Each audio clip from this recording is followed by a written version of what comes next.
in the King Abdullah Sports City Stadium in Jeddah, a game for all of Asia and all of the world. The final of the AFC Champions League Elite as Ahli Saudi, the champions from last year, take on outsiders Machida Zelvia of Japan. How on earth did they get here? Who knows? Frankly, if you're them, who cares? Because you're here and you're afraid of no one. And it's a good time to be afraid of no one, because this is the home of Ahli Saudi, their stadium, the same place where they won the title in the 2024-2025 campaign. This is the second edition of the brand new AFC Champions League Elite, and what an occasion it's going to be.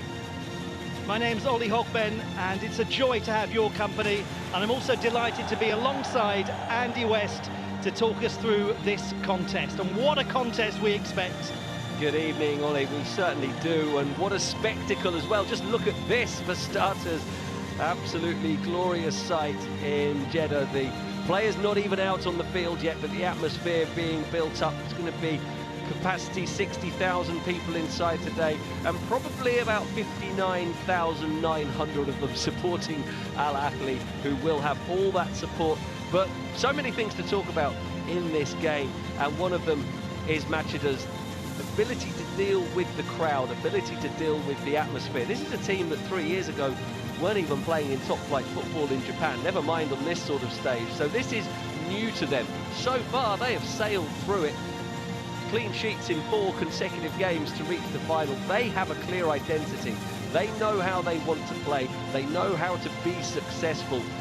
Can they take one more step to be crowned continental champions? It would be a ridiculous story, but we've seen in football many, many times before. Always expect the unexpected. Who knows what will happen in the next couple of hours.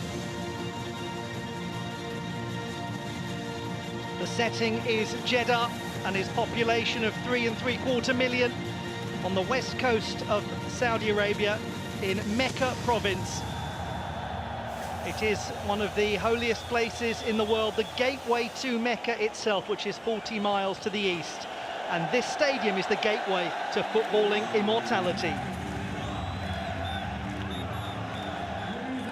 Well, absolutely, for Al Ahli, they have the chance to become the first team to win this trophy 2 years in a row for more than 2 decades. And for Machida, the chance to win, obviously, for the first time in the club history. A special, special opportunity for them. They wouldn't have even dreamt of this 3 years ago when they were in the Japanese second division. But here they are now, ready to play for this wonderful piece of silverware. It really is a special trophy.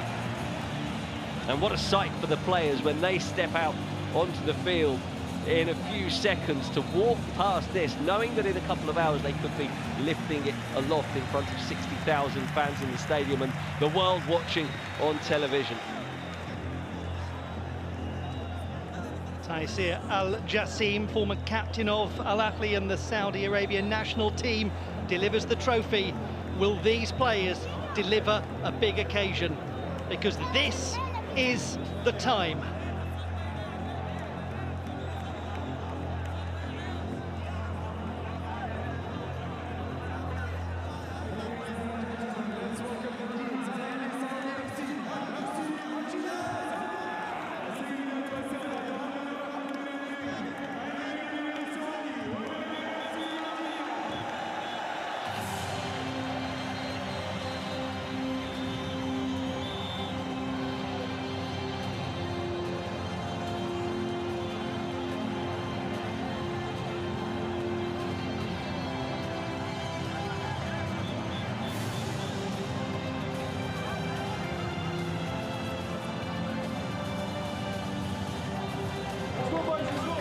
From across all of Asia they came.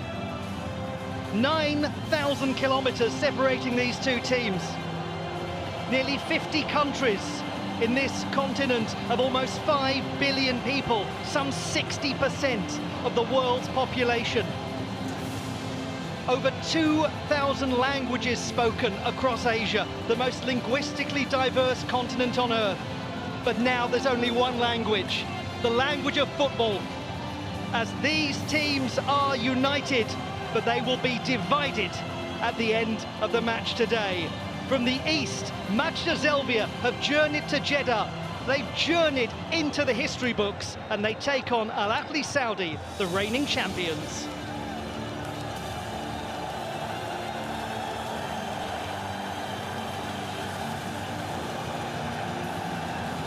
They've got a taste for hearing this anthem now, Machida Zelvia, the official AFC Champions League elite competition anthem. Once it gets into your ears, you don't ever want to stop hearing it. And look at some of those players, they can't stop themselves from beaming with delight. Look how happy they are. They didn't expect to be here.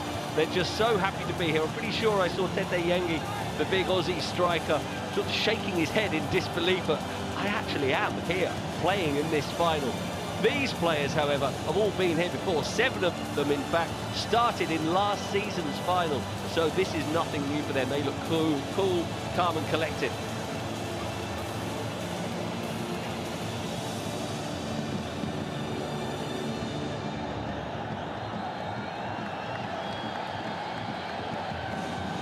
In a place of history, be part of it. The captains Edouard Mendy and Gen Shoji leading their teammates down the line, who will lead them all the way to glory. Well, be part of history, but also make history for both teams. That's the opportunity today, and we'll let you take us through the starting 11s. Matthias Jaisler's team is led by goalkeeper and captain Edouard Mendy. The defence and midfield is experienced, but it's in attack where things get frightening for anyone facing Ahli Saudi.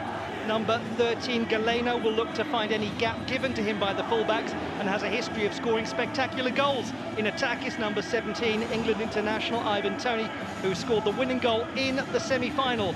On the bench is creative Brazilian midfielder Mateus Gonçalves, who could change the game if he comes on. Well, interesting to see no changes to the Ahli team. They have Madrashi out through suspension again, so Ryan deputising for him at full-back. Same 11 that started, but they'll like to start better. They had to come from behind in the semi against Vissel Kobe.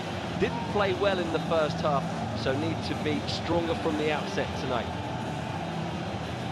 Gen Shoji, who won this trophy in 2018 with the Antlers, is waiting for the opposing captain, Edouard Mendy, and it must mean a great deal to have leading the team somebody who has that rare experience in a Japanese team that's very much untested at this level.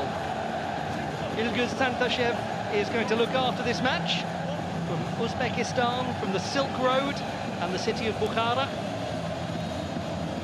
And interestingly, he was the referee in the semi-final for Ahli's game as well. And so you just wonder whether that will be a slight advantage for them. They already have familiarity with this referee this week and the way he likes to let games flow. An easy decision for goal. Kuroda is selecting Kosei Tani in goal for Machida Zelvia today. He's played so well. Number 31, Neta Lavi, is at the heart of a disciplined midfield, and he'll need to protect the defence today. In attack is the imposing Tete Yengi, an Australian who'll be a huge challenge from set pieces. In reserve, watch for number 10, Na Sang-ho, who tends to feature and who typifies the hard-working, hard-running attitude of the Japanese team. Yeah, they are a hard-working team, off the ball in particular. The amount of running they get through to make life difficult for this group of Ahli players who, as always, soak up the adulation of their fans now.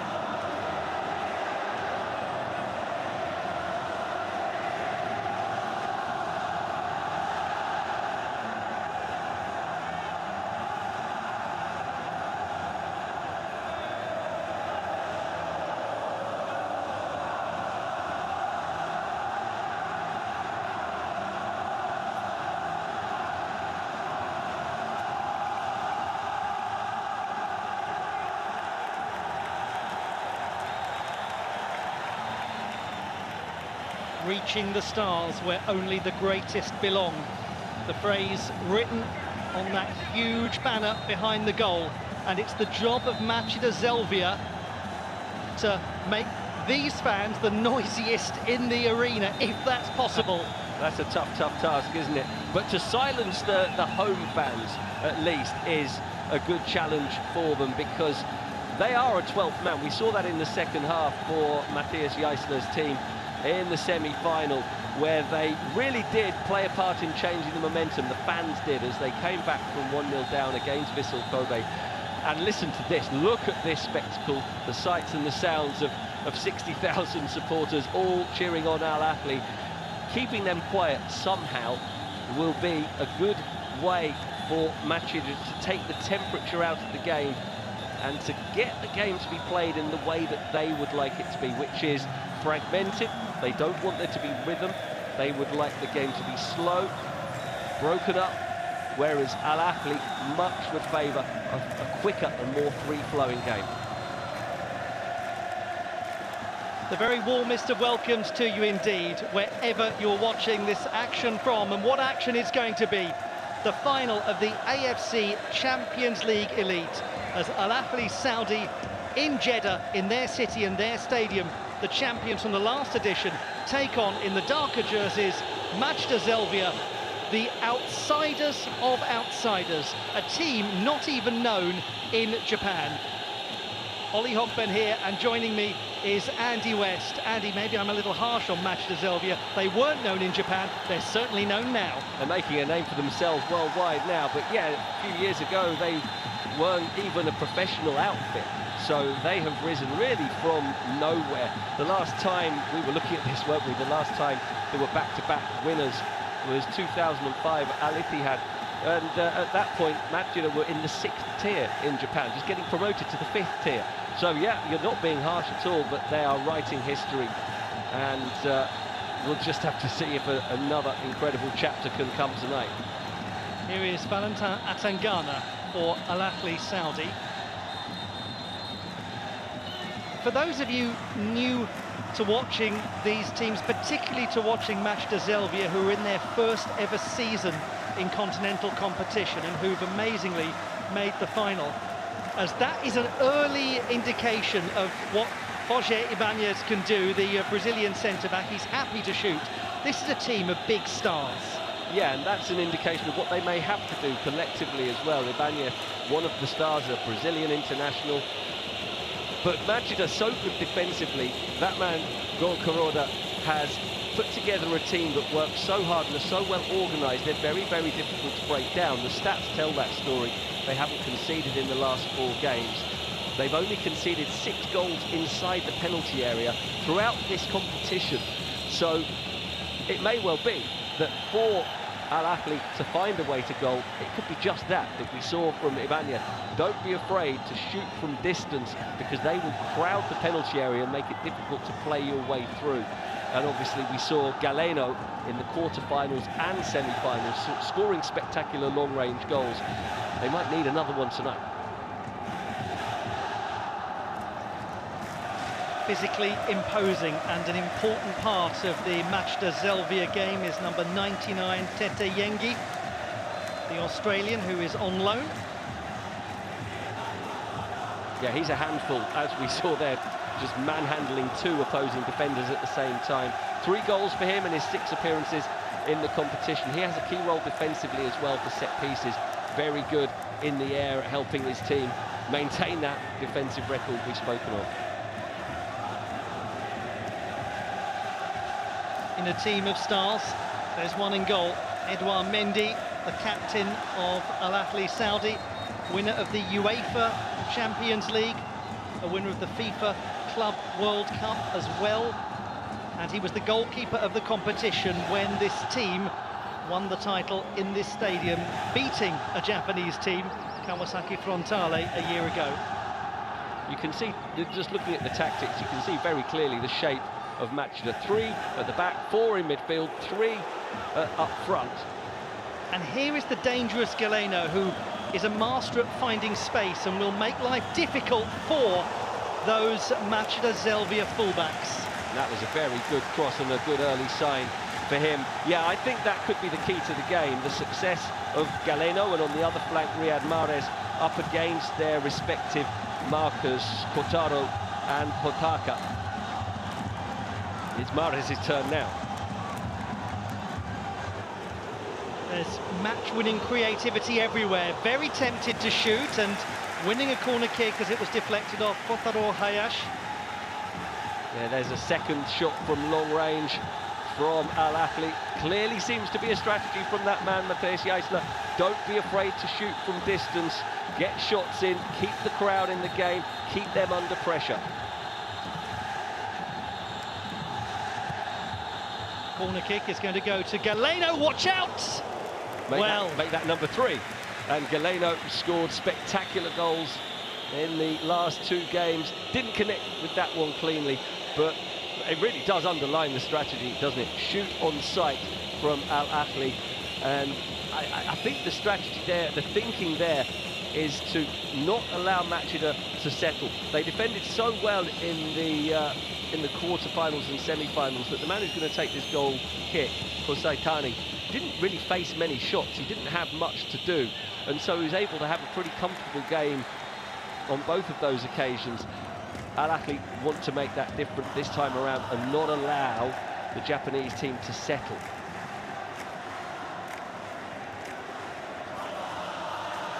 Zakaria Al-Hossawi plays at fullback for Matthias Jaissler's team. He's a loanee and a very imposing one. Here is the legendary Riyad Mahrez. Some of the Machida Zelvia players were saying before the game they grew up watching these Ahli players for the various clubs they were playing for at the time. Now they're facing them, wanting to admire them but not respect them during the match. Yeah, you play the game, don't you? You don't play reputations, but it's been a very good start for Ahli. It was interesting to see there Atagana, who's really the defensive midfielder out of the group of Ahli in the centre of the field. He was the one bursting forward into the box. Very positive from this man's team so far. And it's going to be interesting to see how Machida respond, because we know how strong they are defensively with all those clean sheets.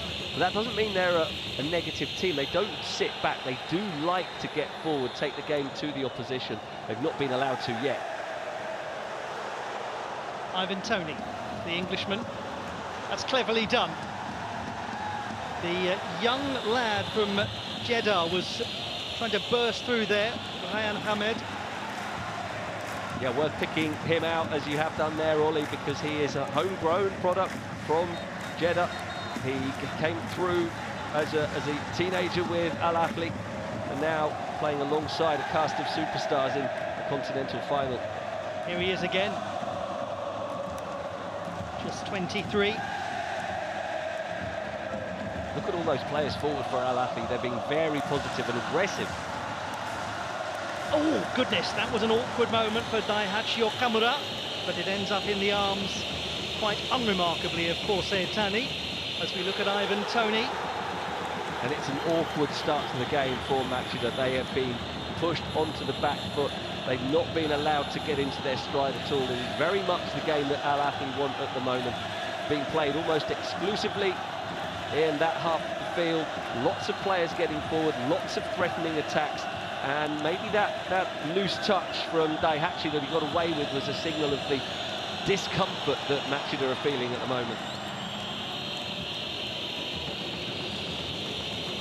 That's better. Get some possession and pose some threat of their own. Here is Yuki Soma, who scored the only goal in their semi-final win, and it's Yengi. No, it's not. Yeah, it was beyond him, and it was Hodaka, the wing-back, getting forward. First effort on target in the game, and it shows what I said a couple of minutes ago. They are a team that excels in defence, and their motto, as their coach said, is clean sheets. But that doesn't mean they just sit back and defend their penalty area. They like to get forward. Of their 18 goals in the competition this season, 14 have come in the first half. So they're absolutely not a defensive, boring team. They want to attack, and that will really do them mentally the power of good that they've had a menacing attack now.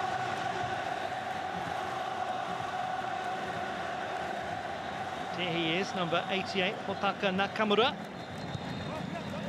Yeah, and the very fact that he's there in the penalty area to get his head on that ball.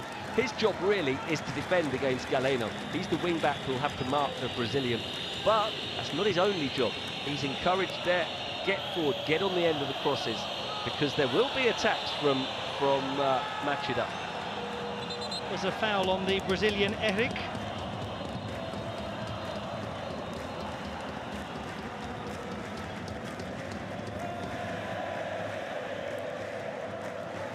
Just gives Machida Zelvia a moment to breathe after quite an intense start. Yeah, they've weathered it though, haven't they? The last couple of minutes have shown that they've found their way into the game now. That first attack when they got plenty of players forward. And then here's the challenge. Certainly is a foul by Frank Kessier. And again, we're still there just leading up to that challenge. The physical presence of Yengi, 6'6", the Australian leading the line.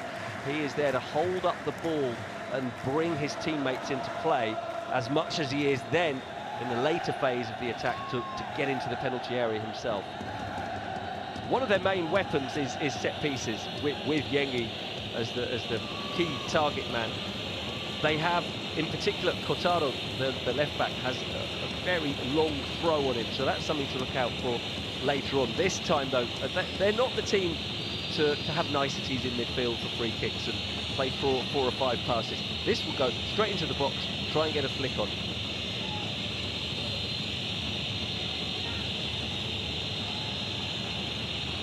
Against a wall of hostility from the crowd, it's Soma's delivery, and there was that attempted flick on, just as you suggested, from Gen Shoji, the captain of Machida Zelvia. Yeah, the delivery was a little bit shallow, though. And there's Yengi putting himself about again. And no foul given. We saw in the semi-final that this referee, Tanchev Ilgith, is quite permissive. He's quite lenient. He generally lets the game flow. And that could suit that man's team because they are very physical. And especially Tete Yengi, who's one of the more physical centre forwards you'll see anyway. Gen Shoji, a little too purposeful on the diagonal. Yeah, but again, trying to get the wing-backs forward. There is Kotaro, the man with the long throw. He and, as we already saw, Hotaka getting forward to get his head on the end of the cross a few minutes ago. Both have those attacking responsibilities, and they are going to have to do so much running today because they are being told, get forward, support the attack, but their main jobs are up against Mares and Galeno, so they can't allow themselves to be caught out of position. And in transition, Ahli might look to punish that if one of the wing-backs are out of position. Great ball, great opportunity here. Galeno, still Galeno. Oh, very well saved, and the rebound is taken away from Tony by Okamura, who is down. But there, the danger of the breakaway from the brilliant Brazilian.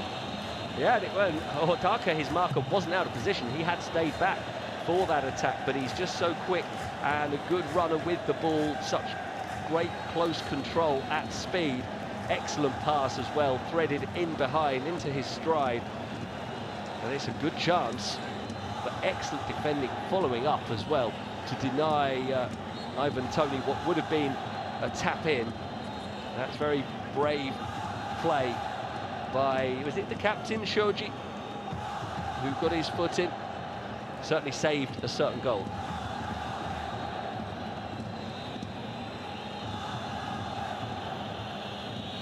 Quite a start though, isn't it, Ollie? We thought this would be a good game. It had all the ingredients to be one because of the clash of styles, but both teams that like to be attacking. You see, 13 minutes played, 5 shots already. Often isn't the case in finals. Finals can be cagey, neither team wanting to make a mistake, wanting to focus more on defending and not allowing any easy opportunities, but neither of these teams have approached the game at all like that. We didn't think they would, and it's nice to see that that's borne out that way so far.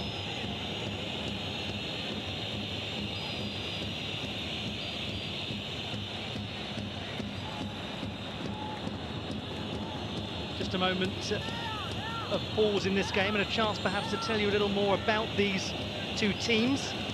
Ahli Saudi, based in this city, Jeddah. This should be dealt with, but a moment there where Eric looked as though he was going to get on the end of that ball. From a knockdown by Tete Yengi, who is going to be the focal point of the attack for Machida today, doing exactly what he did there, winning it in the air, knocking it down for his teammates to play off, especially Eric and Yuki Soma. Ahli is Arabic for national or domestic, hence why there are so many teams of that same name throughout the continent of Asia. Machida Zelvia, based in the southwest of Tokyo, its own separate city, Machida, of just over 400,000 people in the Tame Hills, a very pleasant part of the largest metropolitan area in the world. And it's known as the Brazil of Tokyo because football has always been hugely popular here. Machida has produced the second largest number of players in the history of the J-League, Japan's top flight, or Japan's professional leagues. But Machida Zelvia are now finally growing into the club that area needs. Yeah, historically they provided those players to other clubs. They went on to leave their local area and thrive elsewhere. But now, in the last 3 years, it's been an incredibly meteoric rise and consistent as well. Now, may just have stayed on side, Yuki Soma. Very hard-working player. He'll run and run and run. Could be talking about all of them there, though. There's none of. They don't have any luxury players. There's no showboaters in this Machida team. They are all there to fulfil the job for their team. That's how they've been able to make this progress in the last 3 years. They've not done it by buying their way to success in any way. They've done it by working their way there. Soma has it again.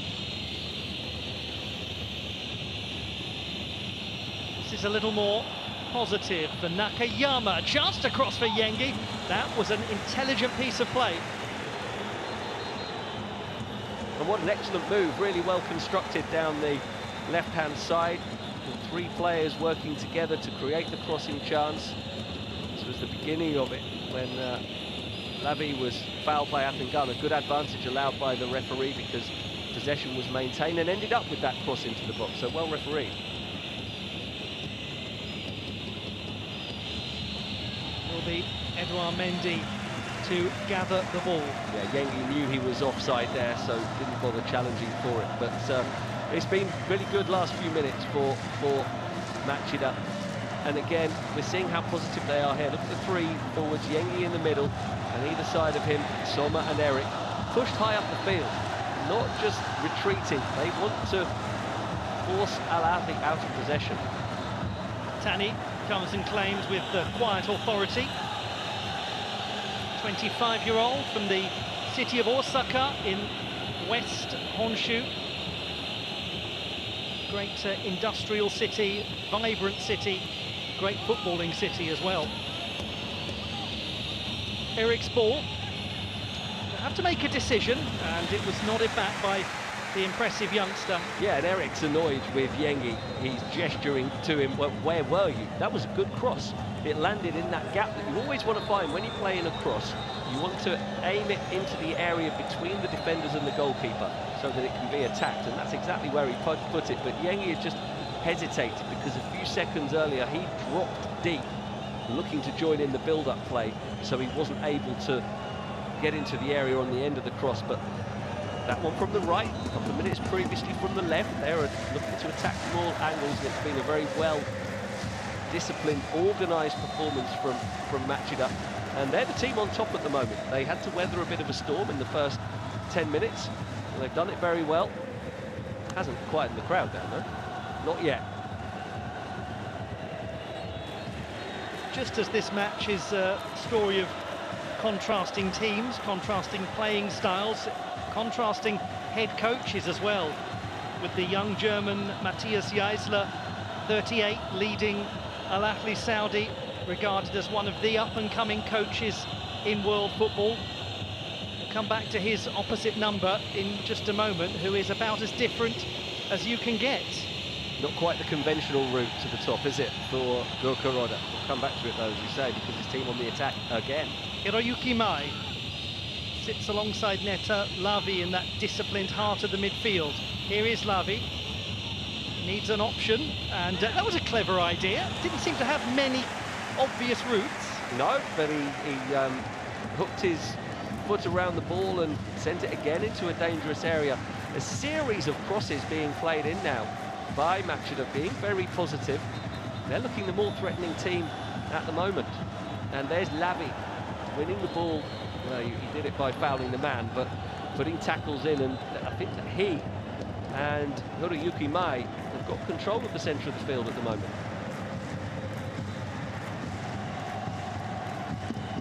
Imagine if you switched on the TV one day and your old PE teacher was standing there coaching a team in the AFC Champions League final. That's just happened for numerous Japanese people. Hundreds. Yes, yeah, because there were many of them over a quarter of a century who were taught by the man they knew as Kuroda Sensei, Sensei being a teacher or master, instructor. Go Kuroda made his first steps into professional football after leading one of the greatest high school teams in Japan. In 2023, he took over at Machida Zelvia in his 50s, and look at what he's done. He'd never, had he not managed professionally before, he'd not managed adults before. He'd only been a school teacher. That's not meant to be derogatory. But that was his career. 25 years, as you say, in charge of a school team, very successfully so. They won the Japanese finals, the All-Japan school finals in 2016, 2018, 2021.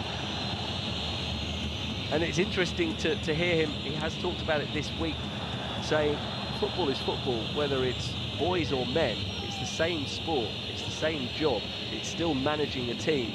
And it's just perhaps an example that others might like to follow in the future.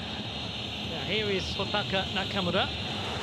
He's had that taken away from him, and the roar comes from the crowd as the bold Brazilian centre-back Roger Ibanez bursts forward. That was a dangerous moment, that's why, because Hotaka was out of position, having lost the ball. That is what Go Kuroda will not want his wing-backs to do, lose the ball. They can't afford these turnovers because it will allow Ahli to break. On that occasion, though, it was again Lavi who came over and tidied up, making the challenge. And a bit of a worrying moment now for Zakaria Hosoi. Seems to be a hand injury, which hopefully won't prevent him from continuing. But some animated conversations, aren't there, between Geisler and his players during this sort of impromptu timeout. And it shows that they're not that comfortable at the moment. There is Kuroda Sensei in the t-shirt. That should be a t-shirt. I hope that they make those. They need some merch for him, don't they? Kuroda Sensei, that should be the uniform of choice. Oh, that's wide. Yeah. Could be a broken finger there. As the strong strike by Soma hit Hosoi straight on the hand, perhaps breaking the finger, but I don't think that would stop him from playing. It'd be painful. They can perhaps take those fingers up and get it back out there. Well, going back to what you were saying, Machida has always been famous not just for its football culture, but as the birthplace of Satoshi Tajiri, who was the creator of Pokemon. So from Pokemon Go to a new, more famous Go in Machida, Go Kuroda. Nice continuity. And which will end up being the more famous of the Goes. He's certainly given us a remarkable story. Coming up in his first ever season, when he was promoted, when he was appointed 3 years ago, they won the title in the second division. Next season finished third in the top flight, their first ever in the top flight, to earn qualification for this competition that they've now got to the final of. They've already won the Emperor's Cup in Japan this season. Yes, Galeno. Linking up with him was number 10, Enzo Mio, the French player.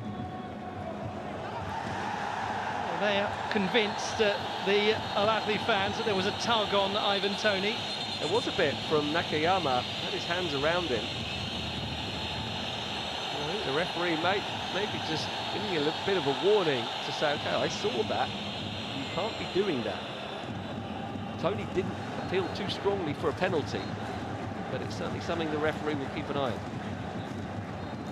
And it comes towards Tony. He nods it back to Galeno, who wanted to hit that, and it was mopped up by Mai, as we are around about the halfway mark of this first half. Great movement by Tony. This is the previous incident when he felt he was being held, but great movement there. Just before the cross was played, he peeled away from his marker into some space. So now a long throw. Ibanez probably the target at the near post. Galeno, goalkeeper thought about coming and then left it to Genshoji. There is a Machida Zelvia player down. It's Eric, who seems to have caught a high connection. I'm not sure he did. Galeno saying I didn't touch him. I think that he went down a little bit after the fact, realising he might be able to buy a free kick from the referee, who has gone along with it. It's a pair of Brazilians. It'll be a heated conversation perhaps in Portuguese, and yeah, I don't think he caught him at all. In fact, he turned around and had a look at the ball before deciding, no, I'm going to go down here. Geisler wagging his finger to say that it shouldn't be a free kick. I think it actually is a free kick for a dangerous high foot, even though he didn't make the contact that Eric would have us believe.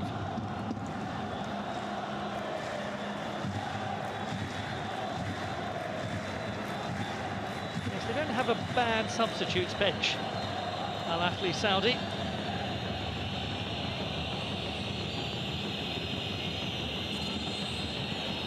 Yeah, Geisler going to come back here. Referee wasn't ready to take that. Geisler didn't really turn to that bench though in the semi-final, did he? They were struggling against Vissel Kobe, trailing, had to come from behind in the second half, but only made 2 substitutions. We have a yellow card shown. One of the Machida assistant coaches by the look of it. Not quite sure what they've got to complain about. Eric looking for Yengi, and that's nicely covered. What a celebration there for number 28, Merih Demiral, the player from Turkey. Yeah, he knows he's got his hands full with Tete Yengi today. It's a long-established partnership he has with Roger Ibanez. Both of them started the final last season, but here's this long throw that I spoke about. Cordaro, it's a real attacking threat for them. Otaro Hayashi to take the long throw, and it's dangerous, it's very dangerous, and it has just about been dealt with. They'll have trained probably relentlessly to deal with that. Yes, and that is an example where it doesn't matter that Al Ahli are a team full of superstars. They've got to work and be prepared to mix it up physically for that kind of challenge and for that kind of challenge. And to their credit, they've done that. They've not backed away so far. Well, now it's Galeno down after... It was with Eric again. Yes. The same 2 protagonists. So a nice little rivalry developing on the field between those 2 Brazilians. I mean, it was ferocious from Eric. He ran hard, he slid in. He feels he won the ball. He feels there was a foul committed. Well, I think he did win the ball, but again, it was a dangerous challenge. Not sure how much contact he made with Galeno, but only because Galeno had to hurdle out of the way. Pretty similar between the previous incident between them, where it was a high foot from Galeno. Yes, you won the ball, but you slid in both feet dangerously towards the ankles of the opponent. So, for me, that's certainly a foul and borderline yellow card as well. There is a video review system in operation. Mohammed Taki of Singapore is in charge of the studio. He teamed up with the gentleman on the pitch in the semi-final. It just highlights the difference between the 2 teams, the contrast that we've spoken about many times already. Those 2 Brazilians one of them, Galeno, a bit of a child superstar, early to European football, then making a €50 million move to Al Ahli. He's full Brazil international, whereas Eric, he's bounced around really from clubs in Brazil and then now in Asia. A couple of years with Changchun, now Machida. So two Brazilians playing in the same game but very different backgrounds, which kind of encapsulates the differences between their clubs. But Galeno off the field at the moment, so Tony might drop over to the left-hand side to cover for him. Half an hour gone. Al Ahli Saudi 0, Machida Zelvia 0, the AFC Champions League Elite Final. And we are delighted to have your company, whoever you're supporting and from wherever in the world you are watching.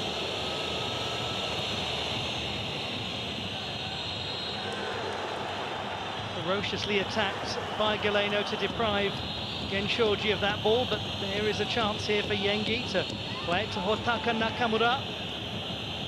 Nakamura looking for someone to cross it to, and Al-Hossawi, who seems to be okay after that hand injury. Yeah, as does Galeno, back on the field as well, but there could have been a free kick given there to Machida. The Yengi, there he is, still on the ground, was caught quite late by Roger Ibanez as he laid the ball off. The referee allowed the advantage because the possession did continue down the right wing. But then there was no further progress on that move because Hotaka was challenged, and that could have been a free kick as well. But as we've noted already, the referee generally is pretty lenient. That's his style. So again, no whistle there that Tony wanted. Has unexpectedly found its way to Eric. It's all getting a little scrabbly and frantic in this phase, and looking to take advantage is Al Ahli Saudi with Galeno, played in by the fullback Al-Hossawi. It's going to be hit right now. It's going to be blocked by Shoji. It was Mio with the shot. Oh, it's chaos out there suddenly, Andy. They are falling like flies, players going down everywhere. Mio felt that he was caught on the edge of the area after his shot was blocked when he tried to get back onto the loose ball. But that all came about from some poor play by Eric. Had possession, had the chance to work the ball out to the right-hand side where the run was being made into space. Didn't do so. That allowed the break to come from Al Ahli, and that led to this chaos in the penalty area. Great defending by the Machida captain, Shoji. And then here was there was an arm from Lavi that caught Milo there, but that for me is totally accidental. That's just a player balancing himself, using his arms in a totally normal motion to make a clearance, and an unfortunate collision. There certainly was contact. I'm not saying that Mio is play acting here. He was caught, and quite heavily, but that was just an accident, and I don't think the referee will or should take any action.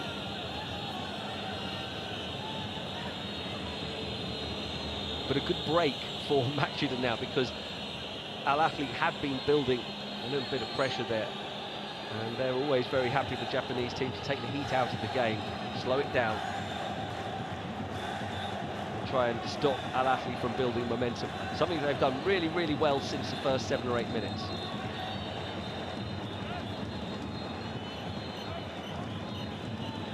We remind ourselves this is a Machida Zelvia side who have not conceded a single goal in the entire knockout stage of the AFC Champions League Elite. They barely scored any goals, but they have not conceded a single one. They haven't needed to. Well, they did concede, didn't they, in that incredible finale to the semi-final on Tuesday against Shabab Al Ahli. Sure, everyone is aware of that incident, watched that incident, but a disallowed goal for an incompleted substitution, something I don't think any of us have ever seen before, and at such a crucial time as well, in injury time, it would have allowed Shabab Al Ahli to take the game to extra time. So they are fallible, but even when they concede, they find ways of not conceding.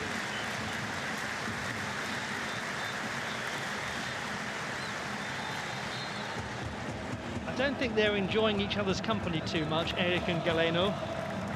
No, there's a few little feuds going on. It's a very competitive game, but what Al Ahli have done well is stand up to it, because that is Machida's game. They are a tough, niggly, very aggressive, and then they like to ruffle the feathers of their opponents. And there are plenty of feathers in this Al Ahli lineup in terms of the majestic individual talent they have, but they've shown they're not afraid to get involved in physical challenges as well. How well done by Al Hossawi. Coming forward from the right to support is Ryan Hamed. He's doing that a lot, Ryan, getting forward whenever he can.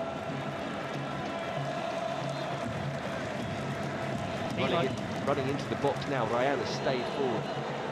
Just about to say, he also likes to get forward. Roger Ibanez, the number 3, the Brazilian centre-back, who scores about 1 in every 10, but there's the danger that you might get counter-attacked. Now, is that going to be a foul? No, I mean, I think Tete Yengi thinks it's not only a foul, he thinks it's a card. But we've said it many times already. He's being consistent, he's permissive, he lets things go. Those half fouls that a lot of referees would give, this man doesn't. One thing that's very notable, we'll come back to that because this is always dangerous. Galeno, it's another fantastic block. Once more from Daihachi Okamura. Yeah, last time it was Shoji, this time it was Daihachi. The central defenders putting their bodies on the line for the team. And now make the most of this. They've got a chance to break. They've got 5 players forward. Al Ahli have got numbers exposed a little at the back, but they couldn't make the pass quickly enough. Although they, again, felt it was a foul. He certainly did. His players make the point when they feel they've been fouled, but they quite quickly get on with the game. They do. Yeah, that was something we noted, wasn't it, in the semi-final, when they were denied a penalty. The penalty was given in their favour towards the end of the first half, and then controversially changed, overruled on review. The penalty was taken away from them, but it didn't affect them. They just got on with the game. A lot of teams in that situation would have allowed it to get to their heads and continued complaining to the referee for a few minutes. Not this Machida team. They're so well drilled, so focused, so purposeful. I mean, that for me is a foul. But these are examples of where Ilgiz doesn't allow play to go on sometimes. And I would say, having had the benefit of actually working in the Japanese high school system myself, that is very much the ethos of Japanese high school sports, is to be competitive, but to be fair and to not argue and argue and argue with officials. Yeah, it always irritates me when teams do that, because it's self-defeating. It takes your focus away from the game and makes you an easier opponent to play with. If you're too focused on fighting with the referee, all teams, let's be realistic, all teams at the professional level try to influence the referee in some way. But when you have too much focus on that, it stops you from playing properly. Touch on from Galeno, was looking for Tony. We're getting close to half-time. No goals, but it's a fascinating game from a psychological and tactical perspective. And there's emerging space once more for Galeno in scenes reminiscent of the first 10 minutes or so of this match. Always dangerous when he's around. Kessier, as Mahrez couldn't get through, as Tani holds well. Yeah, it's been a disappointing start from Mahrez. His previous possession before that one, he gave the ball away. That was when they were a bit lucky not to have the foul given for the challenge on Tete Yengi on the halfway line there. Mahrez running into a tackle, really, but it all came about, that attack, from Potaka. Getting caught a little bit out of possession, out of position. He, the right wing back there, went for a header, missed it, and was then unable to track the run of Galeno. And when they do lose their shape, when Machida lose their shape, which isn't very often, that's when Al Ahly have to be quick to exploit it and find the space to create a chance.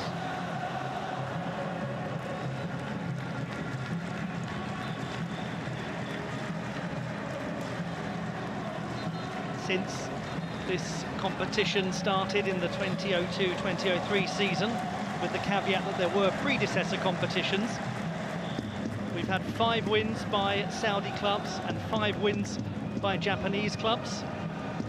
There have been 4 finals between a Japanese team and a Saudi Arabian team, and it's 2-2.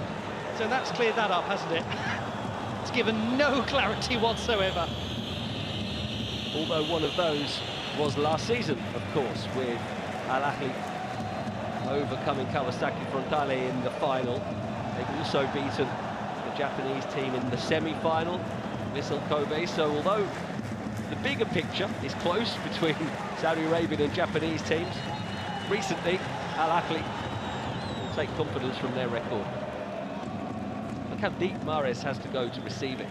He's not been able to factor in the final third. He looks a bit frustrated, doesn't he? His body language is, come on, give me the ball, and he has to receive it 40-50 yards from goal.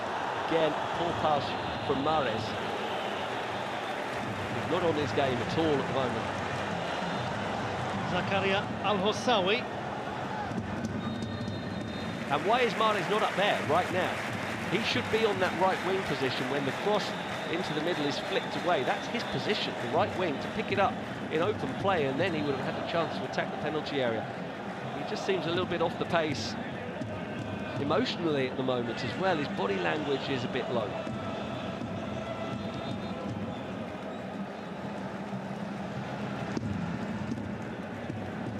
One thing that we saw about Riyad Mahrez, and he's got the ball here, this could be exactly the thing I'm going to reference. Pass out to Galeno, and a good pass as well. And Galeno's ball, that's a dangerous ball, it must be put in. It's been cleared off the line, it's come off the bar. You must be joking. How's it stayed out? I have no idea, but it was an incredible clearance on the line, I think by Daihachi. Geisler thinks there's a handball and that his team might get a penalty out of this, which will be reviewed, of course. Delicious cross by Galeno.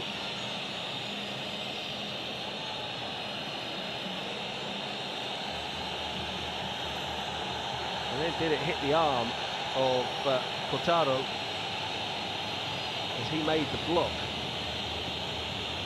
Not here, the next effort. Kotaro coming onto the goal line.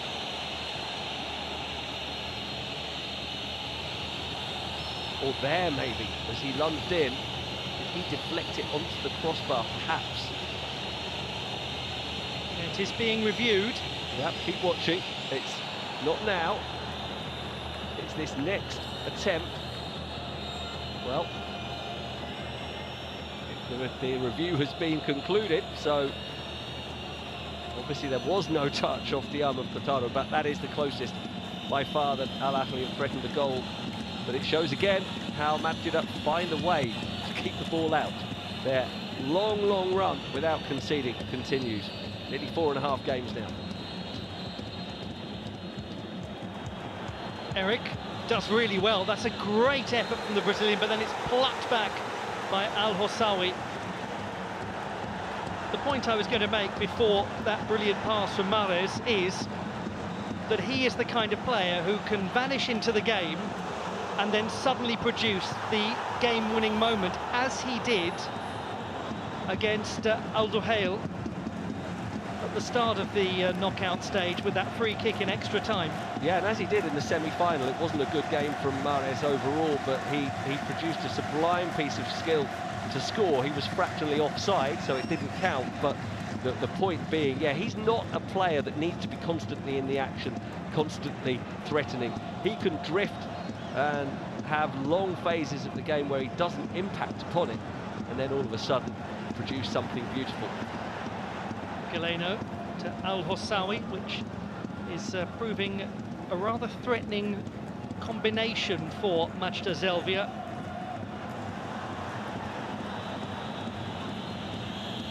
Want to shepherd it behind, but instead Yuta Nakayama had to improvise, which he did well. Very experienced player, one of the vice-captains. Has played in England, has played in the Netherlands. Yeah, it's a good age to this Machida team, even though they're inexperienced at this level. All the players are aged between 25 and 33. Most of them are in their late 20s, which is really the peak for a player's career. So they're well seasoned, and under that man, they're well drilled to know exactly what they're doing. And they'll be pleased to hear the half-time whistle, though, because it has been Al Ahli in the last few minutes who've just stepped up a little bit, threatening again to do so. Out on the left, unusually in the context of this match, Ivan Toney. Throw to Al Ahli Saudi as we approach additional time in the first half. You're watching the AFC Champions League Elite Final, and a solitary minute is to be added at the King Abdullah Sports City Stadium in Jeddah. This may be the last serious chance of the first half. It will be the Brazilian Galeno to take the throw. Ibanez and Demiral both forward, the big central defenders. Should be cleared. It is cleared. It's Galeno to chase it down. Al-Hossawi.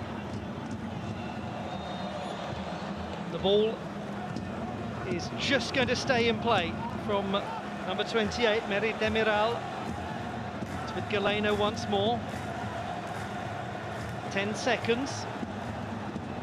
Again it comes in, again it must be dealt with, it's up in the air, and it is a free kick.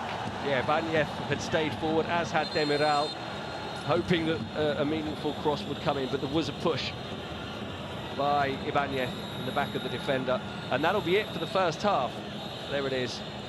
It was Tete Yengi, who again was doing his excellent defensive work as so often, and that'll take us to half-time, and a very good half for Machida in particular. They had to weather some early pressure, but they've been very composed since then. We are as unclear as to who will be lifting the trophy as we were at the start. A real challenge thrown down by the complete outsiders, Machida Zelvia. No breakthrough despite going close for the champions from the last edition. At half-time in Jeddah, it's Al Ahli Saudi 0, Machida Zelvia 0.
Welcome back to the setting of the King Abdullah Sports City Stadium in Jeddah, Saudi Arabia.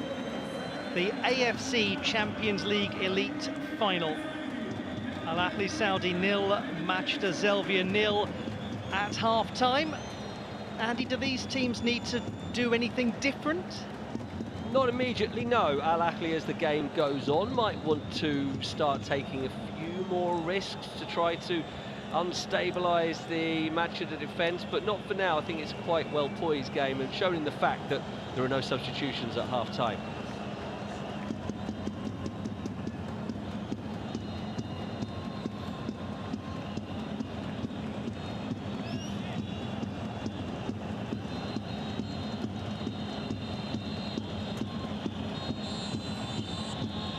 We begin the second half of the 2025-2026 AFC Champions League Elite Final. Ahli Saudi, the champions from last time, unable to score despite some good opportunities against a disciplined, determined Machida Zelvia of Japan, who are doing all of the things that they always do. You mean not conceding goals? Exactly. First and foremost. Another 45 minutes have passed without Kosaitani being beaten. And Ahli, yeah, they'll have to be patient, but they knew that coming into this game, and they will hope that the game starts to open up. So often it is the case as games go on, when you get to around the hour mark, that is very often when tired legs start to feature, and especially for Machida, having had a day less to prepare following their semi-final. Ahli Saudi in possession in their home stadium with its capacity of almost 63,000, completely full for this showpiece occasion, the flagship club competition in Asia, the most populous continent in the world. There is no continental competition that represents as many people as this one does. And it's the competition that has come on in leaps and bounds, incredible development, which reflects the strides being taken by Asian football in general. Of course, it's the second year now of the sort of rebranding of the AFC Champions League Elite, and that's a well-chosen word, elite, because that is what these teams really are now. And this game is giving us such a great contrast of styles. What a ball from Mio, what an opportunity, or it was just for a fraction of a second. Nice idea though from the Frenchman. Yeah, it was a disappointing delivery in the end, but it was a lovely ball over the top for him to run onto. And a rare occasion where they actually got him behind the Machida defence. We'll see whether that's a tactical wrinkle that Matthias Jaisler has introduced at half-time. Maybe trying a few more of those longer balls for midfielders breaking, not just for Ivan Toney, who clearly is going to be well shackled by the back three for Machida, but for the midfielders breaking the lines and trying to get him behind. Long and hopeful from Kotaro Hayashi, easily cut out by Jose Ibanez. Yes, he's a bright and scholarly gentleman, isn't he, Matthias Jaisler? He likes to analyse a game, likes to find challenges to solve. Very much of the new breed of coaches. 38 years old, former player, of course, but not a particularly distinguished playing career, ended quite early, and by his early 30s he was already coaching. Yeah, had success with Red Bull Salzburg before then, doing something that's increasingly attractive to European coaches, which is heading over to Asia, where he's obviously enjoyed incredible success with Ahli. Could become the first coach ever to win this competition back-to-back.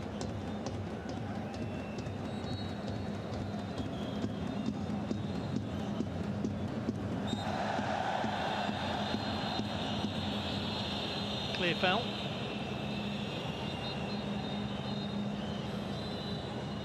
Not been too many of those, have there? There have been a lot of disputed ones. Some that haven't been given that might have been. There's another. But yeah, Ibanez clearly tripped there. Well, that's something that Machida don't mind doing. They're not averse at all to what you could call a tactical foul. Stopping an attack from developing by just making a foul. Breaks up the play, stops the rhythm, and allows you to regain your shape defensively. Al-Hossawi on loan from Al Rayed. Started his spell with Al Ahli Saudi in September after one season in the Al Rayed first team. Yeah, those fullbacks could have a key role today coming forward in this second half, Ryan and Al-Hossawi, because it could unstabilise the Machida defence just numerically. It gives some support to Mahrez and Galeno. Roger Ibanez judges that perfectly. Back to Edouard Mendy, the Senegalese international. And here is Al-Hossawi doing exactly what he loves to do. He'll link up with the Ivorian Franck Kessié. And now to Ryan Hamed of this very city, the son of Jeddah. And he is staying forward. The right back is further ahead now than Mahrez, who drops here. Now that's something that perhaps we'll see more and more of, is the two fullbacks for Al Ahli giving more numbers in attack. Kessié holds it well, plays it out to Enzo Mio. Mio to Ryan Hamed. Still with Mio. Turning but not able to get through was Kessié, and that will be a foul afterwards. Yeah, Ibanez didn't think much of that decision, and I think it was one that was bought. He put his body in the way. Tete Yengi invited the contact. There was plenty of it. That's a shame for Kessié that he slipped, because that could have been threatening.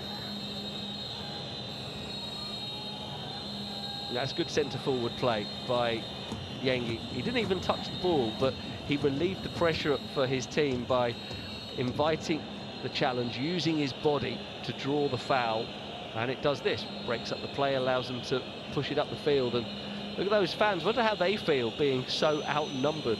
Heading to the game, you walk into the game and there's a sea of green and white shirts all around you, and you're one of maybe 100 who are wearing the blue of the Japanese team. I'll wager that they don't care in the slightest, and they may even rather like it. Exactly. Because Machida Zelvia have enjoyed their outsider status. It is something that certain teams do very well, almost adopt that siege mentality that comes from being, you know, okay, you've never heard of us, you don't even like us. We love that you don't like us. We love that you haven't heard of us. We're going to show you who we are. It's us against the world, absolutely. When we were covering the semi-final, I was saying how they reminded me of the Atletico Madrid team of Diego Simeone, the very first iteration of that team, around 12 years ago, 2014, when they beat Barcelona and Real Madrid to La Liga. They do have a very similar manner about them, and that was absolutely fundamental to it. Simeone knew that Atletico weren't going to out-football those Barcelona and Real Madrid teams to La Liga. They had to outwork them, out-think them as well, because there's a lot of thought that goes into this. It's not just brute force, it's organisation and a lot of commitment. Commitment, not just the physical commitment in terms of flying into challenges, but committing to your role in the team and having the trust of your teammates, trusting everyone around you, that everyone does the right thing for the collective. No ego in the way these teams play. You don't not concede goals in latter stages of top competitions like this by chance, by accident, by good goalkeeping, by heroic clearances. It's got to be a collective effort to make yourself difficult to break down, and as I've been talking, Al Ahli forced all the way back into their own half. They just don't find an easy way through. Good leap from Nakayama, but Tony has possession. It's back to Galeno, but Tony, the traditional target, is not there, so they're going to have to find somebody else. They're looking for Hamed. He jumps quite powerfully, does very well. Ryan Hamed is Riyad Mahrez.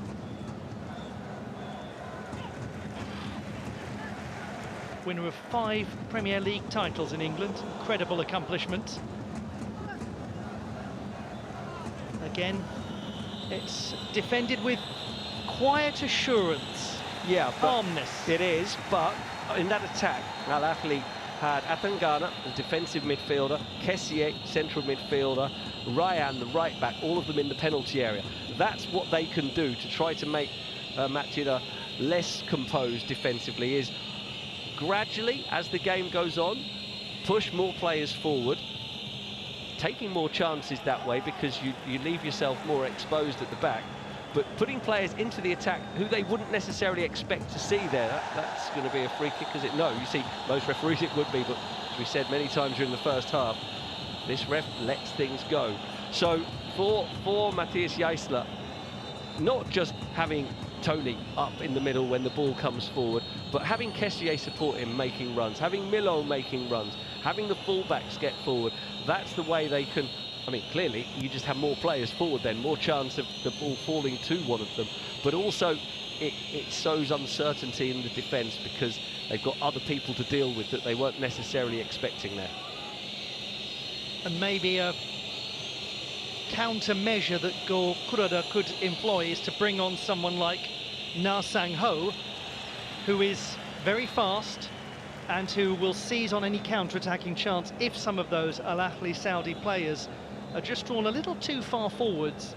He could exploit space. Yeah, I think we know what kind of substitutions we're going to get from Machida, the same kind of replacements that we saw in the semi-final. Na was the first to come on, Fujio and Sento, others who work hard and came on. It was notable when they were winning 1-0 in the semi-final.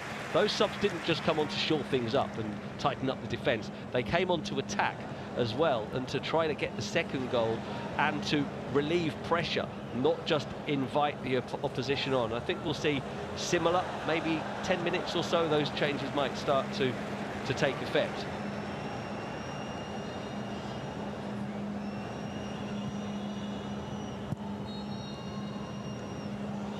Just a bit of a test that for Kotaro Hayashi, nearly went over the top of him.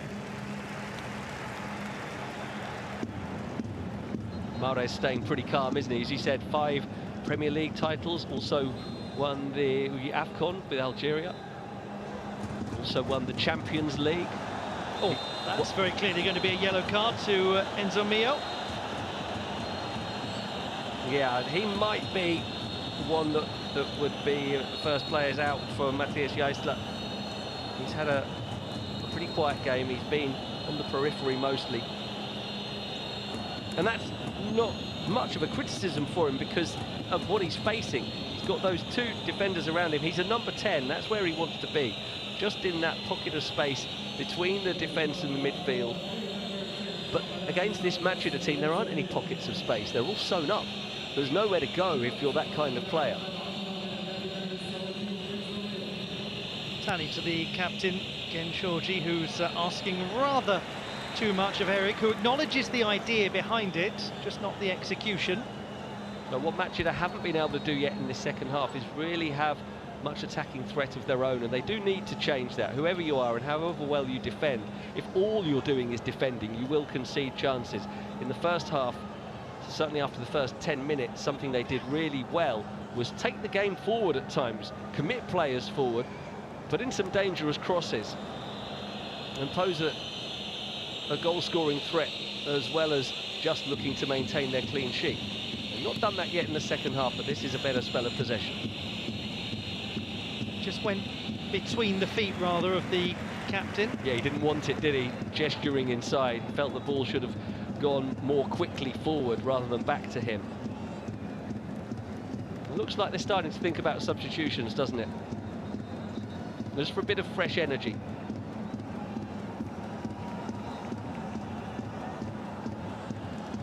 The game has just gone a bit flat, hasn't it, for the first time? But at this time, that's okay. This is the kind of time of the game where it's almost waiting for that space to start to open up when we approach the last 20-25 minutes. There aren't many of them, but they've been magnificent, the Machida Zelvia fans. And those of you interested in the etymology of club names, Zelvia, a portmanteau of the Portuguese words Zelkova and Salvia, Zelkova, one of the main trees used in bonsai. Zelvia is the official tree and flower of the city of Machida. Really well done by Lavi again. He's been outstanding in the central midfield. For me, the best midfielder on the pitch today. Oh, that was risky. And no foul, to the displeasure of Enzo Mio. Yeah, Mai taking a bit of a chance in possession.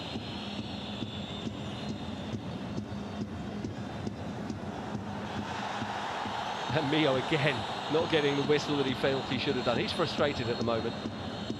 Got booked a couple of minutes ago. Now not got a couple of whistles he felt he should.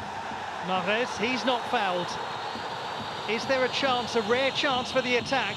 Eric has got a lot to do on his own. He needs some support. He doesn't manage to get that support. That looks to have caused a bit of trouble for Zakaria Al-Hossawi. How hard he worked to track back. And as you said, Eric was on his own in terms of his teammates, but he wasn't on his own because he was confronted by two opponents chasing back with him. That's the free kick, eventually won by Banyev, which is a bit of a soft one as we see the first change, and it's not a surprising one. Nah, coming on off the bench first, as he did in the semi-final. It'll be a straight swap positionally. He will just slot into that right-sided, inside right position, where he'll look to support Tete Yengi, but he'll also have an important job defensively. 29-year-old Na Sang-ho from Danyang in the far southwest of the Republic of Korea replaces the man from northeast Brazil, Eric. Now this gentleman will run very hard, but more importantly, he'll run very fast. Yeah, and he's certainly got an eye for a goal as well. He's been a regular throughout this tournament and yet to score, but that could well come. And the first change as well for Ahli. Yes, Firas Al-Buraikan, an out-and-out attacker coming on for Enzo Mio, who you identified, Andy, was likely to be the first to be withdrawn. Partly for the role he plays. It's not easy to have that role against this Machida team. You're not going to take off two of the deeper midfielders, Atangana and Kessier. And for Ferraz to come on, that does add another the body in the attack. He's immediately pushed up on the right-sided of the three Machida defenders, Shoji. So real company for Ivan Toney now.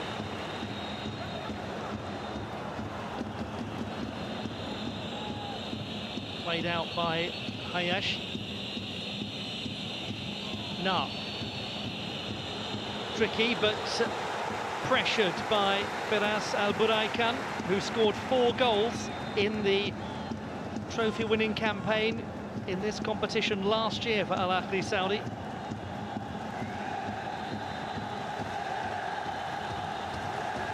Ahmed. We have around about 30 minutes to go. Extra time and a penalty competition could be necessary. Absolutely. Wouldn't be a surprise, would it, with this Machida team? But I think the fans just sensing the pendulum is swinging a bit for Al Ahli. Oh, was he caught there? Not for me. Especially with this referee. We've seen how permissive he is. It would have been out of keeping with the way he's refereed this game to have given a penalty there, considering a lot of the challenges he's allowed to go. Lavi getting another challenge in. Valentin Atangana, who goes down.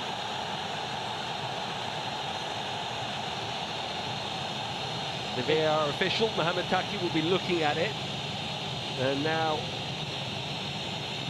taking plenty of time to decide whether he wants to call over the referee, and that's perhaps partly in Atangana's mind. If he stays down, it stops the game, and it allows the VAR official the opportunity to look at all the possible angles. I think we know what they thought of it.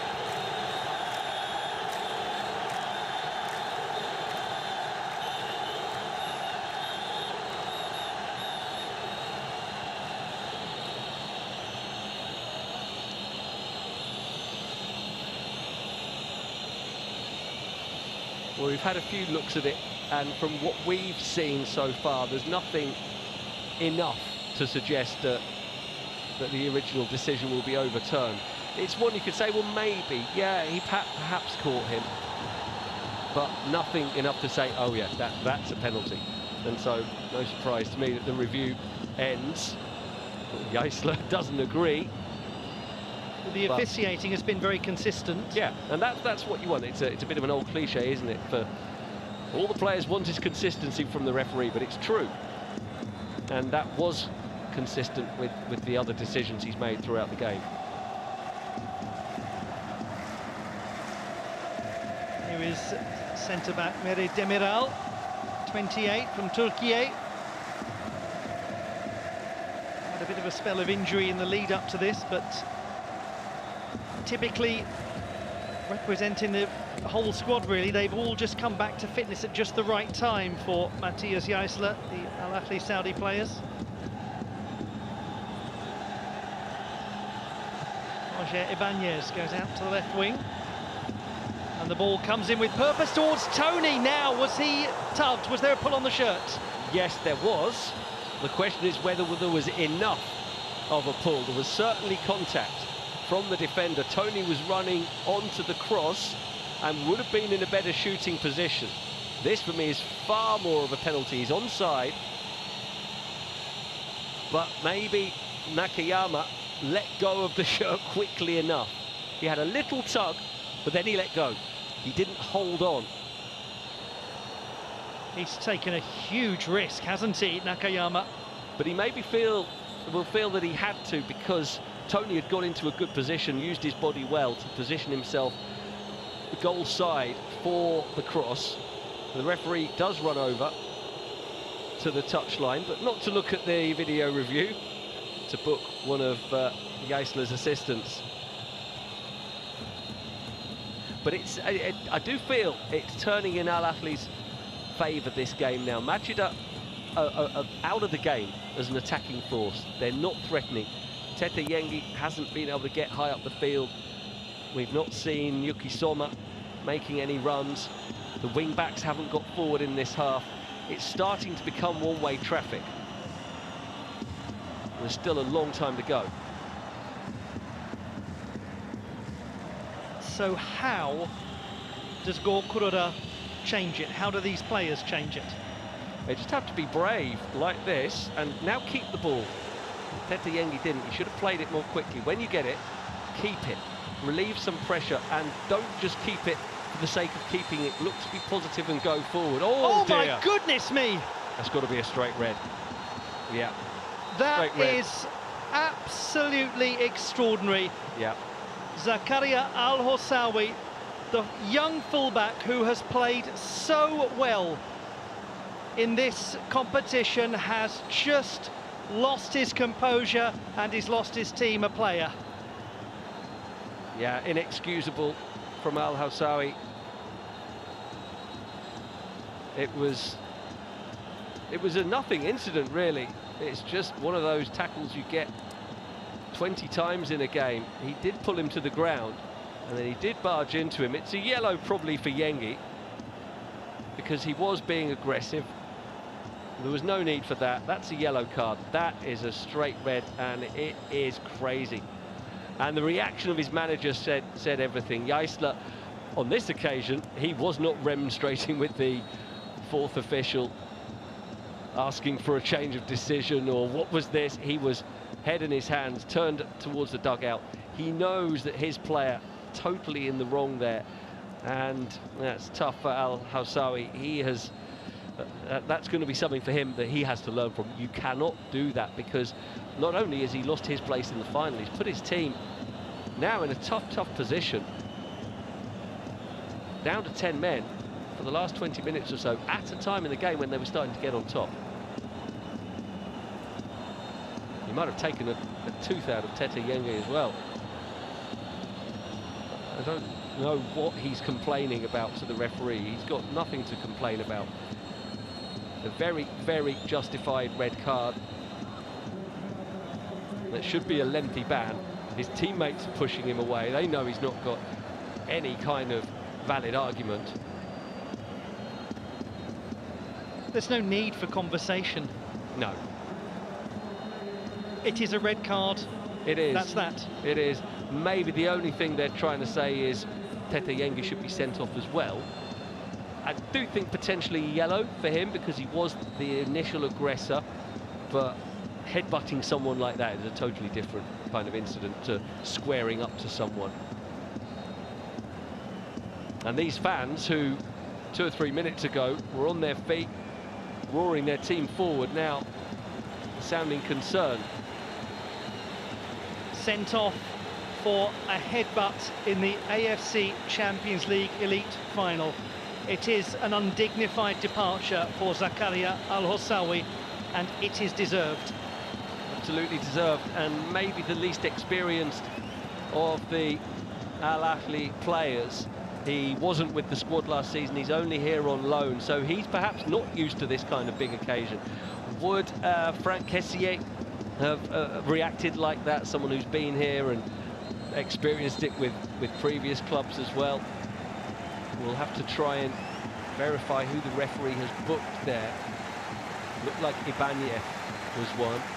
There's right in front of the referee as well. That's crazy. And Jaisler, as soon as he saw it, walks away shaking his head. There's no defence for that. He's not even going to try to mount a defence for his player. And is that an apology? It should be.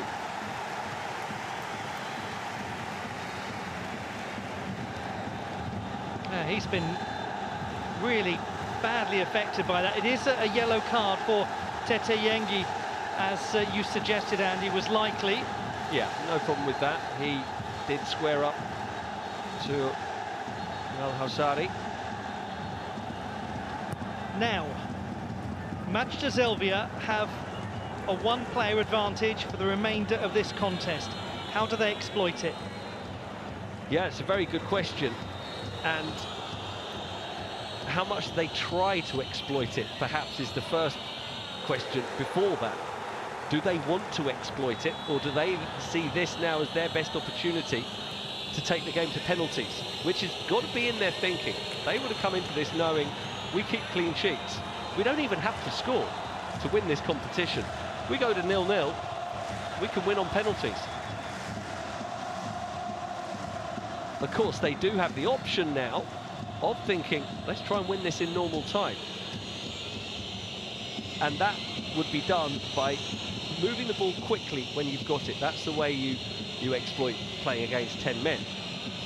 Shifting it quickly, well, switching from one flank to the other, trying to find the space, and by being positive, by using the three forwards, Na, Yuki Soma and Yengi in forward positions, with the wing-backs pushing on, as they are right now. Both left and right, Kotaro and Hotaka, have gone into the attacking third. So by doing this, if they can start to move it a bit more quickly, so here's your answer. This is how they exploit it. And we just remind ourselves that Edouard Mendy in the Al Ahly Saudi goal has barely touched the ball. Yeah, had a very simple save to make early on. There's going to be a shot here from distance, and it does force a save. A very good attempt. It was one that maybe Mendy initially thought, I will hold this, but then as it came to him at such speed, he thought, no, I'm just going to palm it away. Excellent attempt from Hiroyuki Mai, the holding midfielder, getting forward, answering your question perfectly. How do we exploit this? By being brave, by getting players forward, by keeping possession, moving the ball and finding space. His last goal was on the 25th of May 2024. Good way to end a drought in a final from 30 yards, wouldn't it be? That's the most action we've seen from either goalkeeper in this second half, and Mendy's hurt himself as well. He seemed to misjudge it a little, didn't he, as he went down? Perhaps didn't anticipate the sheer velocity on the ball, and then had to react late. It was an awkward-looking save. I just wonder if it jarred his wrist, maybe? Well, that was the exact point I was alluding to, that he's barely had to do anything and suddenly has been forced to make a very unexpected save. Yeah, that's tough for goalkeepers when you spend half an hour watching the ball 50 yards away from you and then suddenly, bang, you've got to be on your game. So he did well. He's back up, and Machida Zelvia have got a little belief, more than a little. Not that they ever lost that belief when they were under pressure. No, they never became ragged. They looked more under pressure, but they were always composed in their defending. Wouldn't it be a story now if Tete Yengi heads this in?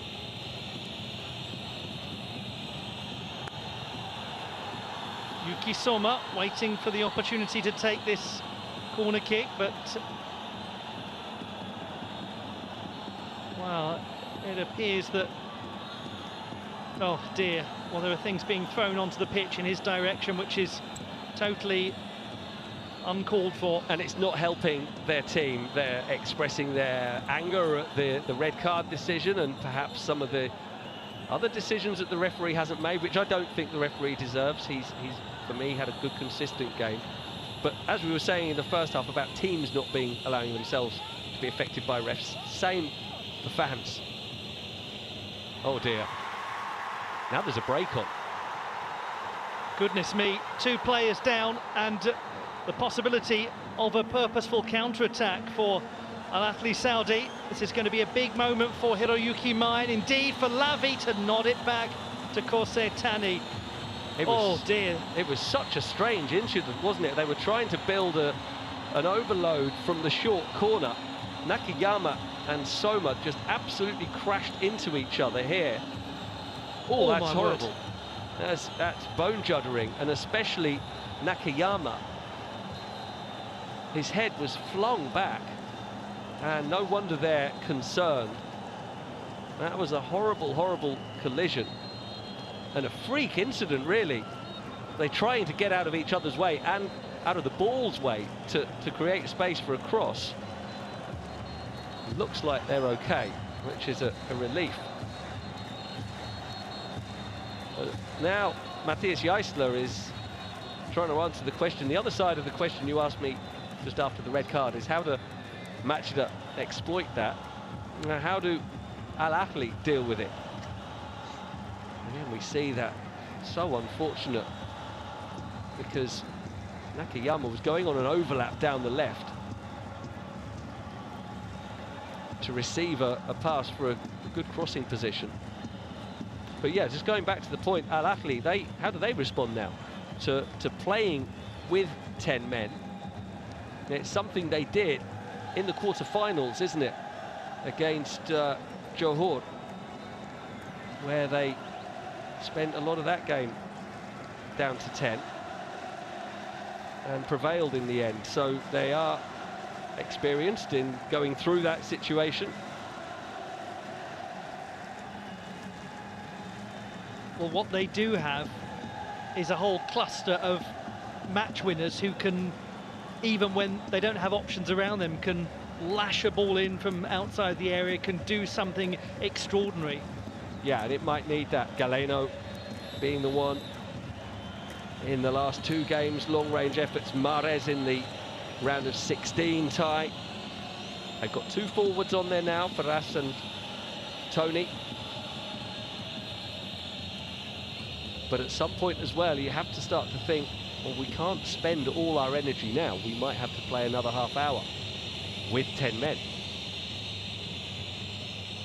And for the first time, albeit with a not hugely effective ball, there is a feeling of space for Machida Zelvia. Yeah, normally they're space destroyers.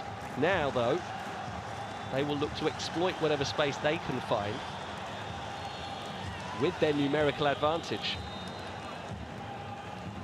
And especially through midfield, because remember, they took off Milo. And Talavi keeps possession. And he's been tireless so far. Nearly 80 minutes in, he would be my man of the match. Neti Lavi, he's covered so much ground, been so effective, breaking up possessions of Ahli. He's used the ball pretty well when he's had the chance as well. He's had the knack of anticipating where Ahli wanted to go and getting there more quickly. Netalavi has been in Japan since 2023, when he left his first club, Maccabi Haifa. after 8 years in the first team there, over 250 appearances. Came to Machida Zelvia from Gamba Osaka, just as Korsetani did.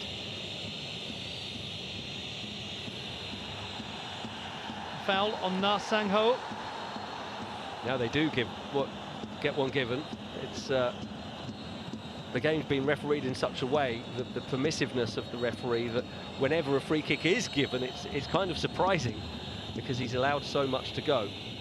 One tactical point is that Galeno's had to go back to left back now. Yuki Soma looking for a chance to cross, and it's been nicely cut out. Well defended by Ahli Saudi. Who wins it back? Lavi. Again, Shoji passes out to the right wing. They're getting more chances. Tangana with a header clear.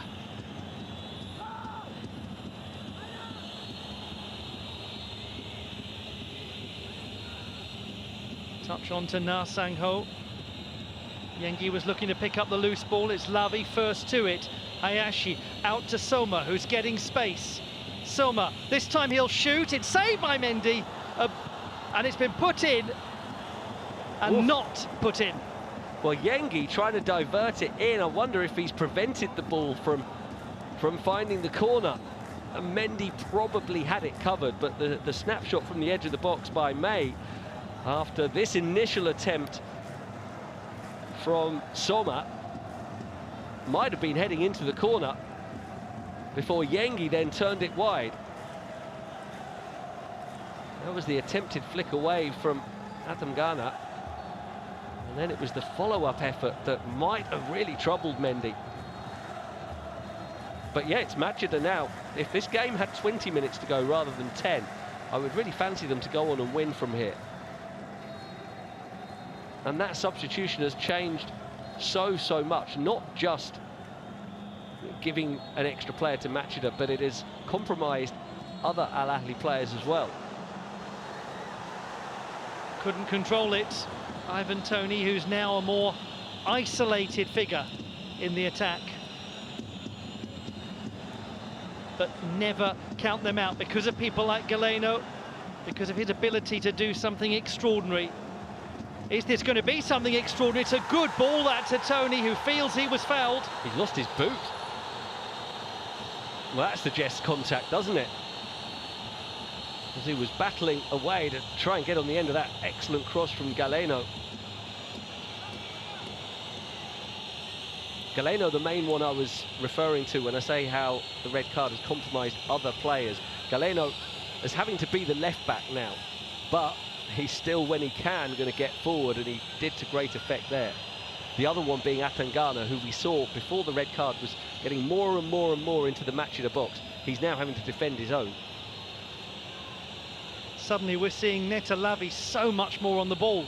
Same for Hiroyuki Mai, who's become an attacking threat. Yuki Soma, who's getting space, who can't make anything out of it. It's a totally different football match because of that red card. It really is. It's changed so much.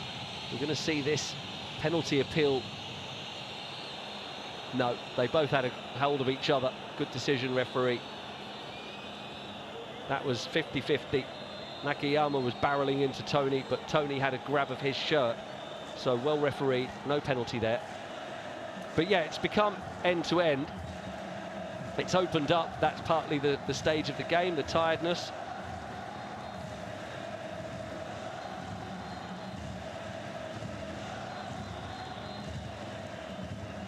The champions from the previous edition, the inaugural AFC Champions League Elite. They are joining the rest of Asia in finding out how difficult debutants Machida Zelvia are to play against. Closing in on 5 consecutive clean sheets in the knockout stages of a continental competition, the first time they've ever played in it. That's pretty impressive, I'd say. I think it's a fairy tale. You wouldn't write it. You just wouldn't. If someone said, I'm going to write a fictional novel about a team from Japan who are playing in the second division, I tell you what, they're going to appoint a school teacher as their coach. Then they're going to get promoted first year, then they'll win the cup, then they'll get to the continental final. then they'll keep all these clean sheets. By that point, someone would say, sorry, you're being unrealistic. This is not Captain Tsubasa. Do something that's realistic. Is that going to be a foul? It's not. Again, consistency in the officiating as Na Sang-ho is told to get up. Exactly. 3 in the middle. Suddenly they look a little dangerous again. Galeno. That's a real physical effort. It's a corner kick. Yeah, good defending from, I think it was Hotaka who went with him all the way. It was. I mean, that is putting your body on the line, isn't it? He made that challenge with his neck, I think. Turned it out for a corner. Dangerous here will be Jose Ibanez.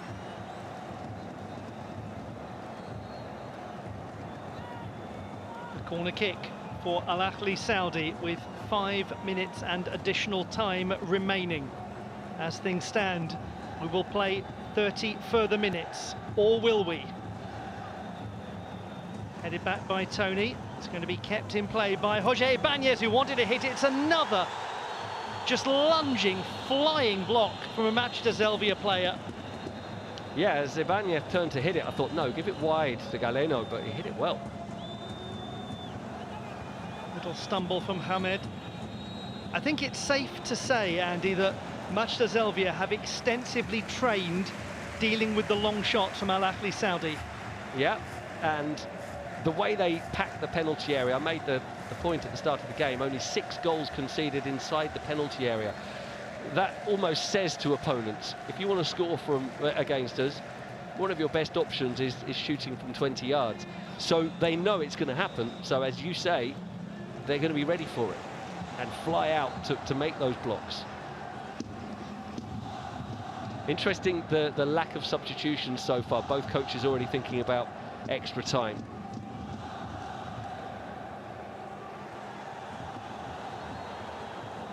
Kotaro Hayashi, who's had a good game, nods it away, but play has been pulled back anyway.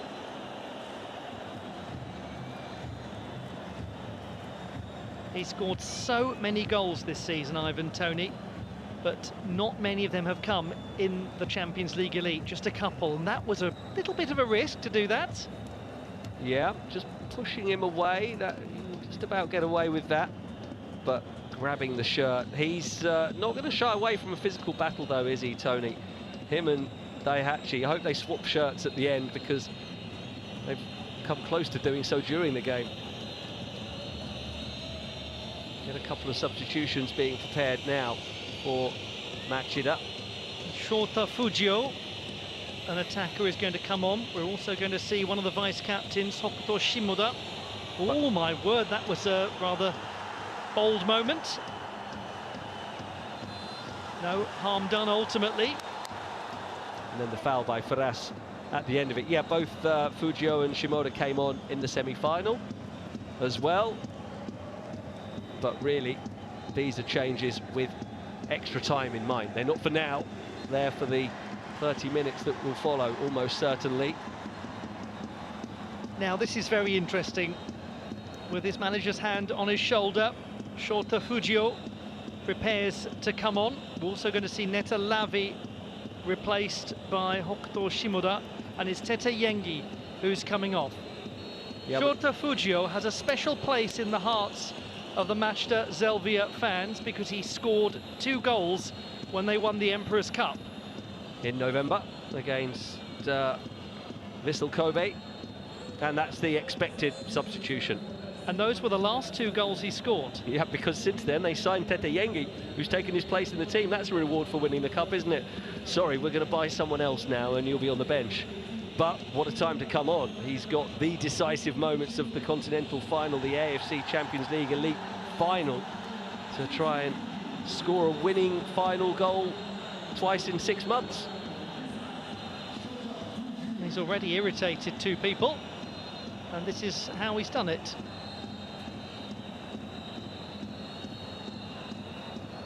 All seems just a bit of natural jostling around. Yeah, just making a presence felt early on.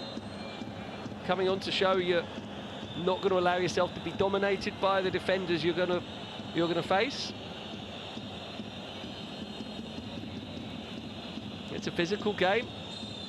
Physical contact in particular between centre forwards and central defenders is absolutely part of football. And when you come on, you want to make the point to your opponent, you're not going to manhandle me, I'm not going to be in awe of you. Well, how much additional time will there be? Certainly more than we had in the first half. There have been more stoppages. Yeah, quite a lot, I would say. Maybe even up towards 10 minutes. We've had a couple of VAR reviews. We had the long injury delay. Only 5. Wow, I'm really surprised. But we had the long delay for the red card. Shortafugio trying to bring it under control. It's hooked away by Jorge Ibanez. It looks as though 30 more minutes is coming. And I don't think either team will be particularly disappointed that there's only 5 minutes being added on. I think both of them at this point will accept, okay, extra time, that's our best chance to win this, rather than going for broke in the last 4 and a bit minutes now. Look how long it's taking Ahli to restart the game with this throw. And if they were really hell-bent on going for victory right now, they'd have hurried the ball back in play.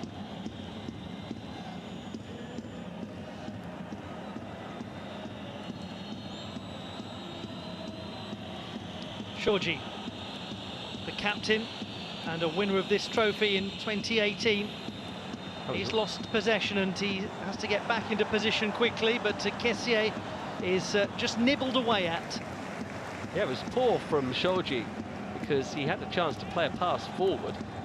Instead, held onto the ball, lost it, and was out of position. Fortunately, his teammates were covering them, so there was nowhere for Kessié to go.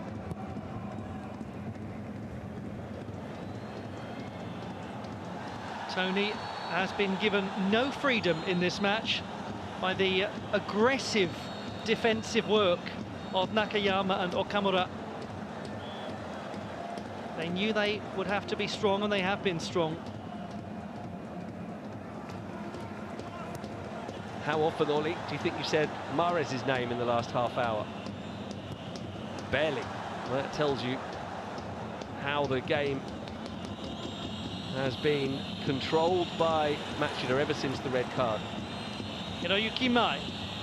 Space. Now with the substitute Shimoda. Wow. This is a nice idea to play in Yuki Soma. Can he find Shotafugio? It's Soma, and he's just gone right into Kessié, and that's going to be a foul. Yeah, just held it for too long. Good defending by Kessié, anticipating that he would cut inside and blocking up that space. So Soma just ran into him in the end. He wanted to get it onto his right foot to shoot, but Kessié goes, no, I know what you're doing, where you're trying to go. I'm going to close up that space. That's good experience play by Kessié.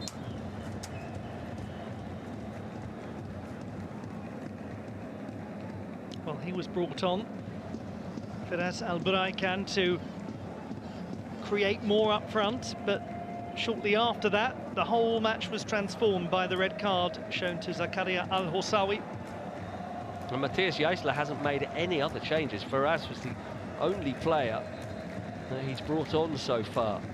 Now, we saw this in the semi-final. He only made 2 substitutions. He also has made comments saying that he expects his star players to step up. So I think he relies on this core, his main players to do the job, rather than seeing it as a 16-man game like so many coaches do these days.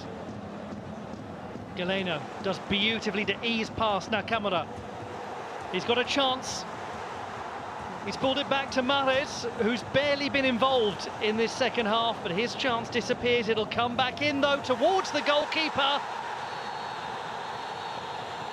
And they all just stand there as the ball goes out of play, and there are plaintive appeals for a penalty kick. Yeah, I didn't see a penalty there. Ibanez going down, claiming he was blocked off as he made the run towards the diagonal cross here from Atangana.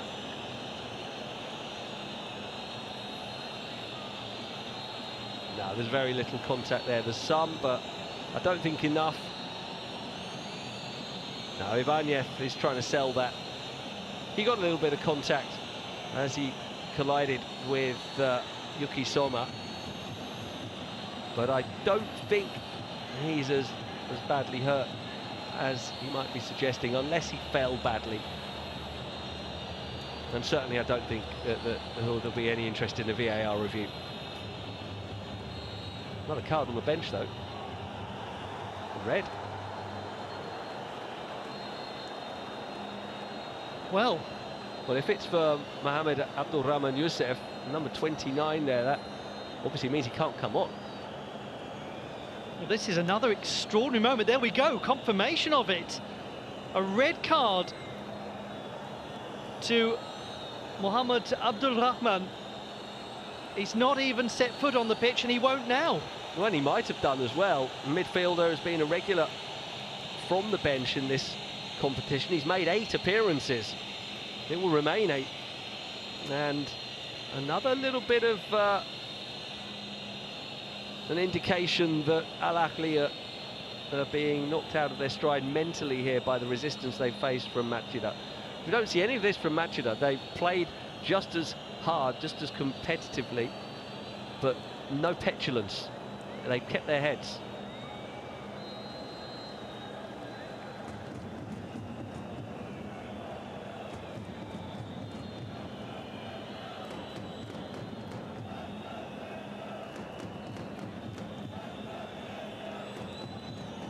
As the Machida Zelvia chants go on, so does the drama on the sidelines.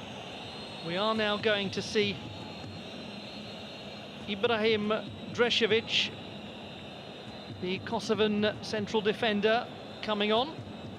Now, what I like to see is that it is a like-for-like change. He's replacing Yuta Nakayama, another central defender. I wouldn't have liked it if Gur Kuroda had said, OK, let's just shore up the defence, bring on another centre-back. That, for me, invites pressure. Would have been a negative move against 10 men, but he's not done that. He's obviously decided that Nakayama either got a physical problem or he just wants some fresh energy at the back. So it's a straight swap, and it's the final act of the 90 minutes. There is more to come. Lots of talking points, no goals. A sense of a Machida Zelvia given a reprieve from all of that pressure by the red card shown to Zakaria Al-Hossawi, and the competition will go on. The AFC Champions League Elite is going into bonus time. It will be bonus territory for one of these teams, but which? At full time, it's 0-0.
At the King Abdullah Sports City Stadium, the AFC Champions League Elite is not quite done. Extra time, goalless, and it's going to be fascinating to see how this additional 30 minutes unfolds, factoring in that advantage that Machida Zelvia have after the red card to Zakaria Al-Hossawi. We'll come back to that because it's advantage Al-Ahli Saudi here with Kessié. He's going all the way through. Yeah, I don't think that was a good choice in the end by Franck Kessié to shoot with his left foot when he had teammates up in support, but a good early statement of intent from Al-Ahli that even though they are down to 10 men, they're not just going to try and see this through to penalties. They've still got plenty of attacking players on the field, in fact more than they started with, because Ferraz came on to join Ivan Toney in attack, Galeno and Mahrez, so 4 out-and-out forwards really. And that, in turn, could open up things for Machida if they want to be bold and take the game to Al-Ahli. I really wouldn't want to call this one. Either way, you can make a good case for either team winning from here or for it going all the way, all the distance to penalties. And what do you think, wherever you're watching from and whoever you're supporting, what do your head and heart say, and are they in agreement? The ball comes in from Yuki Soma. Well, it doesn't really come in from him, it goes a long way away. Yeah, and you want to make more of crossing opportunities like that, but we may well see in this extra time a fair few mishaps like that because of tiredness. You don't have the same explosiveness in your legs, you don't have the same control, fine control over your passing and your shooting and even your defending, so mistakes more likely to happen now as we get deeper into this extra time. And Al-Ahli Saudi have got many more substitutions available to them in this additional 30 minutes, with just one remaining for Gor Kurada, the head coach of Machida Zelvia. Yeah, Matthias Jaisler again not turning to his bench, just that one change in the second half. Mio replaced by Ferraz, the attacking change, and I do think he believes in these players. That was his message to them in the huddle during the break. No foul committed by Yuki Soma, the only goal scorer in the semi-final. There's the substitute, Shota Fujio, trying to wrestle that away from Jose Ibanez, who did well. He did. They both did well there, actually. I was watching that thinking for Fujio, don't foul. You don't need to foul him. Just keep him under pressure. Don't give him a cheap free kick. He didn't, but Ibanez still got out of it well. Shimoda, wearing number 18, who's come on in the centre of the midfield. Here's Kotaro Hayashi, who keep his run going.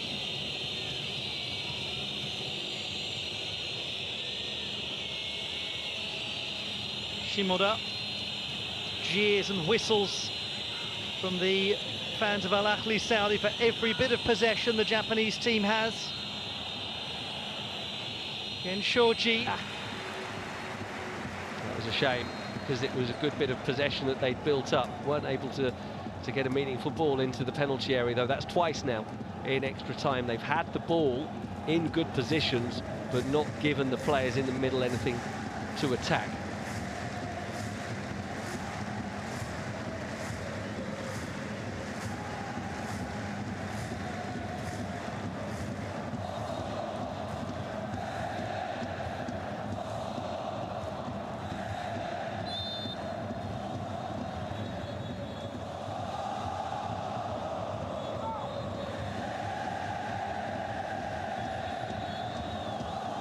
What about the noise in this stadium? Fabulous, isn't it? Amazing. The King Abdullah Sports City Stadium, known as the Jewel, or the Shining Jewel, one of the 10 biggest football stadia in the world, and the home of Al-Ahli Saudi. So the second year in a row that they're playing the final of the flagship club competition in Asia in their backyard. And they're finding it harder to beat this Japanese team than they did the Japanese team that they faced a year ago, Kawasaki Frontale. Winning major trophies, not supposed to be easy. You're supposed to have to struggle for it. These are the best of the best, and in different ways they have been to get this far. and beating each other, it's not easy. The team from the Tokyo suburbs, the city of Machida, virtually unknown on the global stage until this competition. Again, we remind ourselves that a few years ago they won the Japanese second division, J2. Now they are truly in the elite of the elite. Kessié, a good opportunity, and it's half a connection really, that's all from Tony. Mahrez, can he find a cross of quality? That is a cross of quality, and it's in there! From Kessié. Ahli Saudi lead 1-0 in extra time. Moment of quality, that's exactly what it was from Riyad Mahrez, who's been a non-factor in most of this game, but that was a beautiful cross, and credit to Ahli, playing with 10 men. They had 6 players in and around the penalty area there, still going for it despite being a man down. Brave to put...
Riyad Mahrez in an AFC Champions League elite final.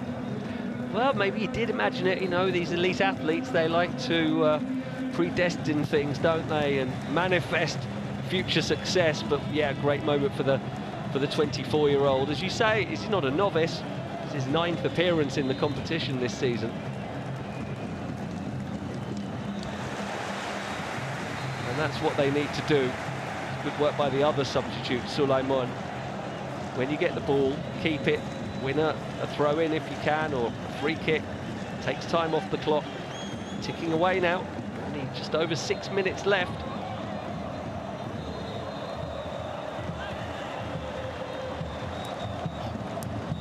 If they are to lose this final, Machida Zelvia, they lose it with incredible dignity, don't they? They do.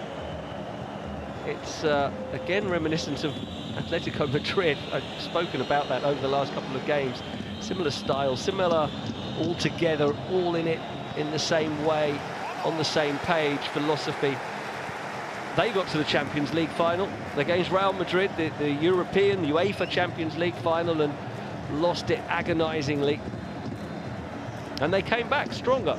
They came back and were back in the final the following season and continued to stay up at the top of European football. It's going to be fascinating to see what happens to Machida now. Can they sustain this success that they've enjoyed in the last 3 years? Will we be seeing them in the latter stages of the AFC Champions League Elite on a regular basis now? But let's not talk about the future too much. They're still in this one. Nearly rolled for Shota Fugio. The ball just didn't have the pace. Tony plays it to Galeno. Galeno's kept it. Is this the chance to win it? It's Galeno. It's still Galeno, and it's over. He's certainly capable of it. We were all on the edge of our seats there as Galeno stepped inside onto that right foot. He scored beautiful goals in the last 2 games in this way. This is his prime position, his prime threat. And he just got under it.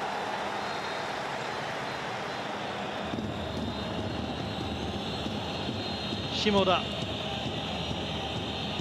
just need to get this ball into the area, but they cannot do it. They just cannot do it.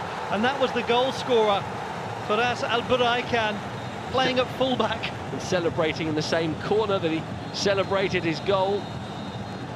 Soma, for me, looks really tired. He was a doubt to even play in these latter stages. He missed the quarter-final through injury. And he said he wasn't even sure whether he'd make it to the semi-final. Not only did he play in it, he scored the winner in it, and now he's playing 4 days later, 120 minutes in the final. It looks like all those minutes are catching up with him, a player who's been out of action.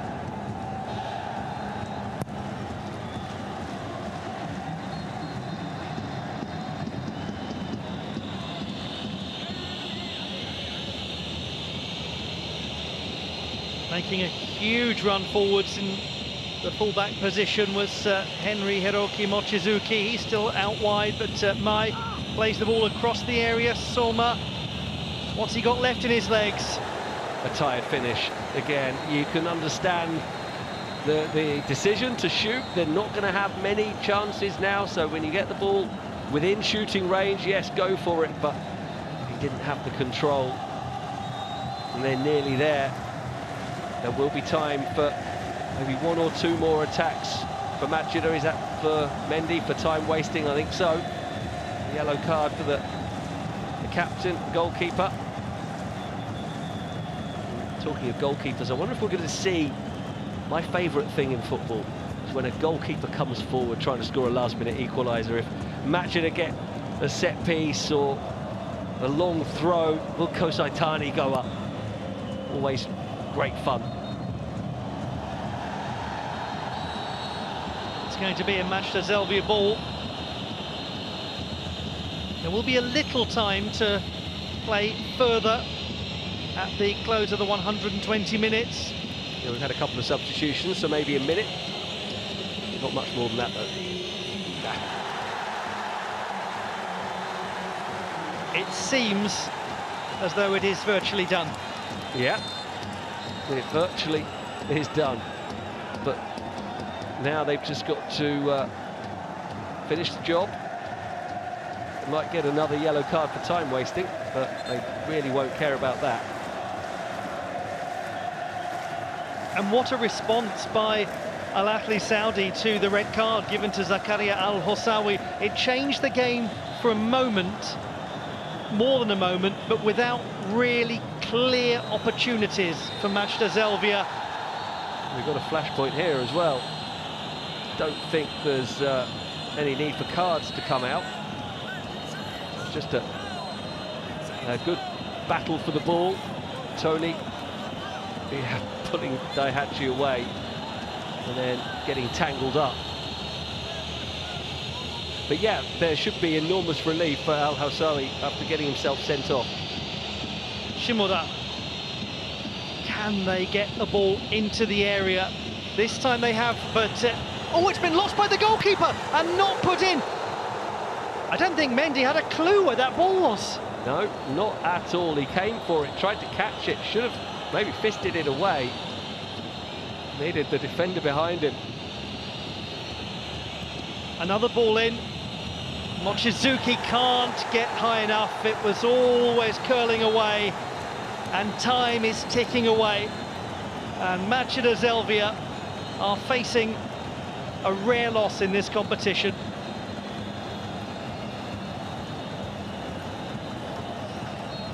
It was Demiral, the Turkish defender, who had the instinct to cover his goal line, run behind the goalkeeper, because you never know what's going to happen. That's just defensive instinct of getting into a position where there might be danger.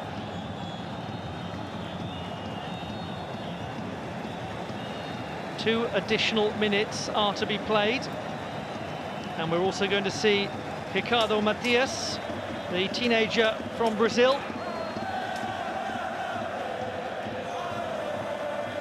And he replaces Ivan Toney.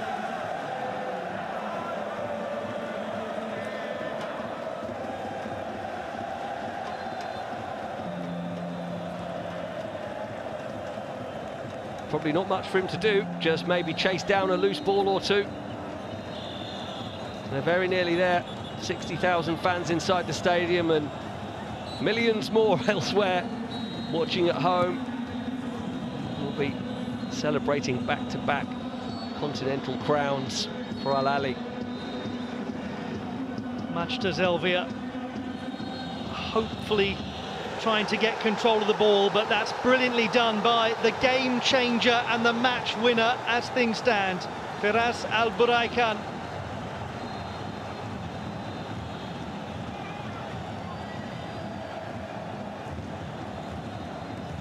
In a team full of global stars, it's a young man born in Riyadh, in the capital city of Saudi Arabia, who has won the title. Now, this is surely the very last opportunity for Machida Zelvia to get the ball forward. They've got to be confident and composed, and that was rather on the aimless side. Will there be any more time?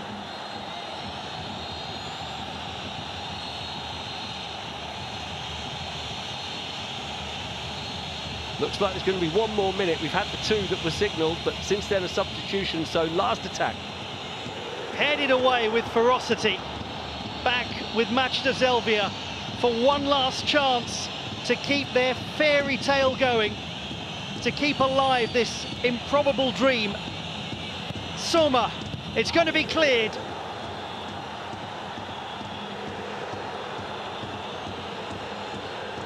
Despite having a player sent off, Ahli Saudi look as though they've made it 2 in a row. Here's Mochizuki, and is just thumped away by Atangana. Will there be time for them to restart? A long throw, flick on, who knows? Is the keeper coming up? That's the question.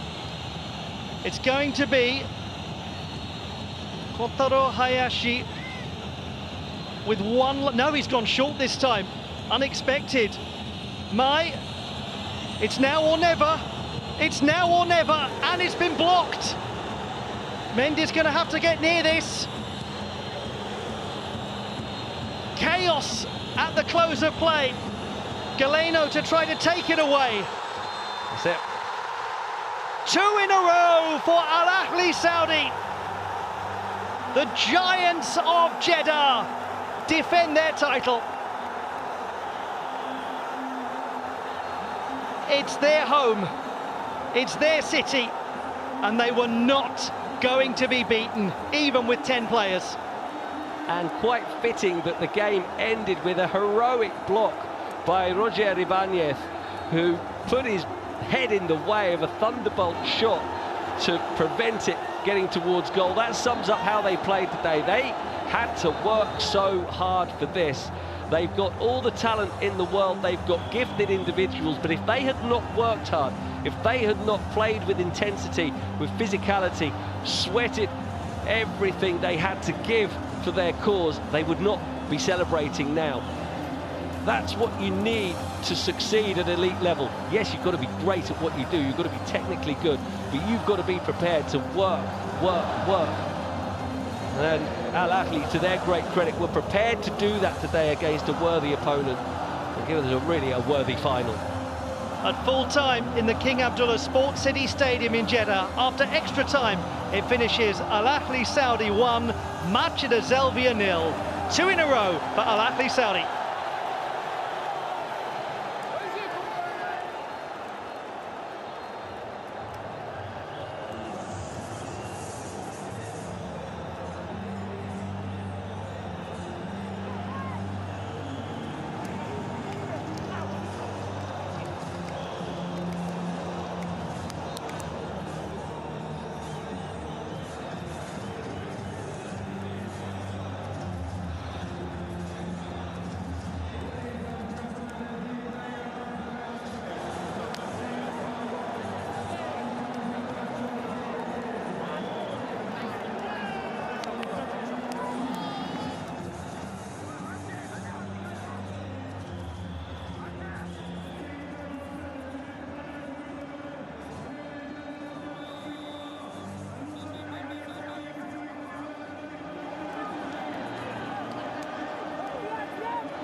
بس مبروك لاعب ثاني على التوالي، خبرنا شعورك اليوم.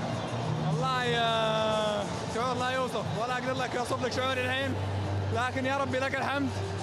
الجمهور اللي حضر اليوم يستاهلون، زي ما نقول دائما في النادي هم اللاعب رقم 12. يا ربي لك الحمد المره الاولى والمره الثانيه، وهذا زي واحدنا كنا نحافظ على البطوله وتكون في جده سويناها. هذه المباراة الثانية بتكونوا ناقصكم لاعب وبترجعوا تتقدموا وبتربحوا. خبرنا كيف الشعور عندك؟ ظروف صعبة، يعني تنطرد بداية شوط ثاني 45 دقيقة كاملة مع الطرد، هذا مو أي نادي يسويه، النادي الكبير بس، وإحنا نادي كبير. مبروك. الله يبارك فيك.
Riyad, congratulations. Can you tell us how does it feel to win the AFC Champions League 2 years in a row? It's amazing. We're so happy. It was difficult for us again. We like to make it difficult for us, for ourselves, but alhamdulillah, we won. How difficult was it to find the way through Machida's defense? I guess 10 against 11 is nearly impossible. I don't know how we found the strength and the energy, but we've done it and we're happy. How did the red card impact the match and how did you pull through it? Sorry? How did the red card influence the match and Yeah. how did you go through it? After the red card, we stick together. We fight more, we run more until we score and we're happy. Congratulations again. Thank you.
出場で準優勝という素晴らしい成績でした。延長までもつれる戦いでしたけれども、試合を振り返ってください。いや、そうですね、試合の入りがすごい、難しかったですけど、ゼロで耐えきる時間ありましたし、悪くない展開だったと思うんですけど、先に相手に点を取られてしまって、そこから盛り返すことができなかったので、相手に上回られた試合だったのかなと思います。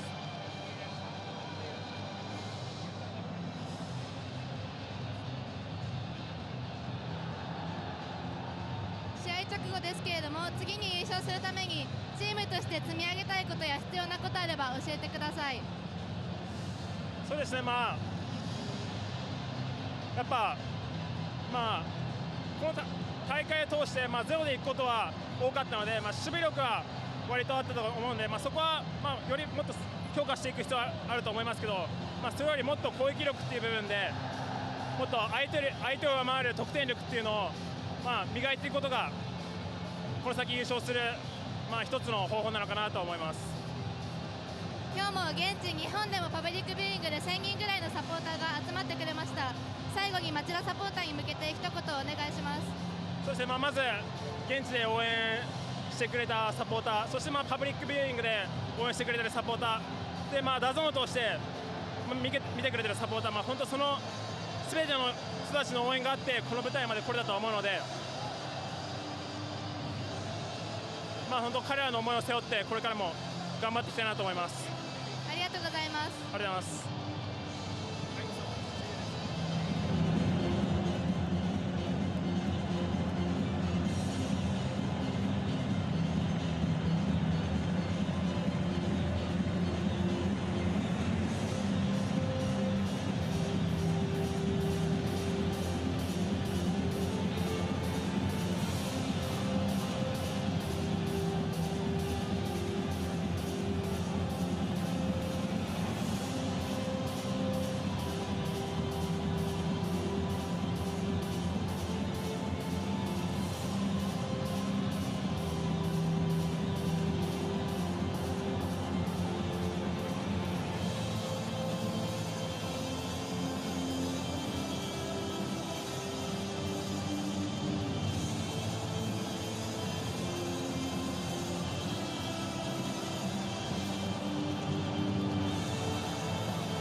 Competition has concluded. The AFC Champions League Elite 2025-2026 is over. And now it is time for the moments of celebration. Moments of commiseration too, for one Japanese team who dared to dream and who nearly pulled off the shock of shocks. No shame in that.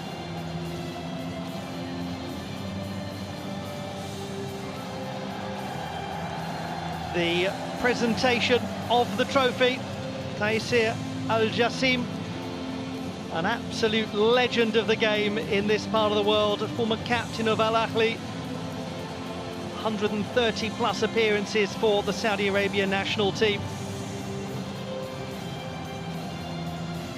He has put the trophy in place, and the various dignitaries now make their way to the podium, where they will be joined in due course by the players. This is an award ceremony that honours not just this match, but the entire Champions League Elite. And there will be awards given for fair play, for the best goalkeeper, the top goal scorer, and the most valuable player.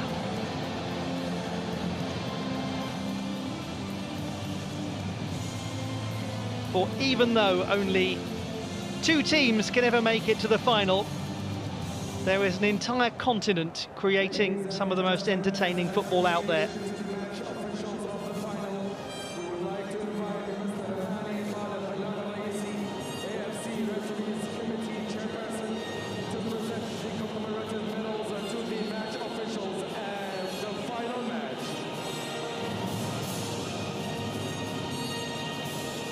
The first award will be for the referees.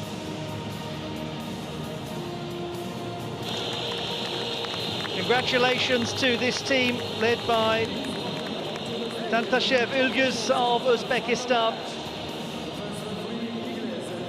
Great work done by them. The presenter of the awards is Hani Taleb Balan Al Raisi, the AFC Referees Committee chairperson.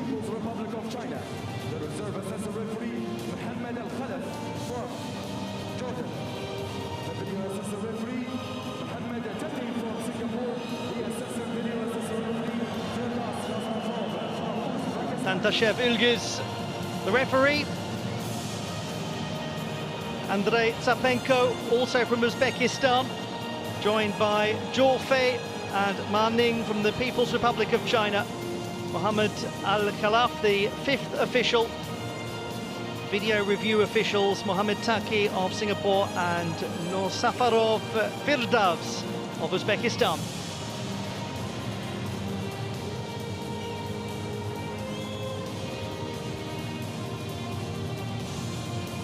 They didn't have the quietest of days, did they? Some decisions to make. Yeah, finals never easy to referee because there's so much at stake, so much emotion, so much passion. Obviously they had the flashpoint of the red card to deal with, but I thought the referee had a very good game, Tantashev Ilguz. He was consistent in the way he applied his decisions, and in that sense, although obviously players are always going to find something to complain about, they didn't really have any justification for serious complaints with the referee, who was even-handed and consistent in the way he dealt with the match throughout. The Fair Play Award is next. Ladies and gentlemen, the Fair Play Award goes to T. Sanfrecce Hiroshima. Unfortunately, It is a Japanese team, Sanfrecce Hiroshima, that has won the Fair Play Award. nevertheless, we applaud them for their fair play record in this competition. Japanese teams were fantastic in the East Region League stage, dominating the top spots. Now to best goalkeeper. Ladies and gentlemen, to present the AFC Champions League Elite Finals Jeddah 2026 Best Goalkeeper Award. Park Ji-sung, the AFC Professional Football Committee Chairperson, to award the trophy. And the Best Goalkeeper Award goes to... Congratulations to Corse Tani of Machida Zelvia, the goalkeeper of the competition. And it's hard to argue with that because he barely let a goal in. Yeah, 4 clean sheets heading up to the final, and again he was composed during the final. Nothing he could have done about the winning goal. He will owe a debt of gratitude for this award, though, to his teammates, his defenders in front of him, because they ensured that a lot of the time he didn't have too much to do. So his excellent clean sheet record is by no means his alone. The award presented by AFC Professional Football Committee Chairperson Park Ji-sung, who spent a lot of time putting the ball past goalkeepers. He was quite a player, wasn't he? And another symptom of the quality that we have in Asian football.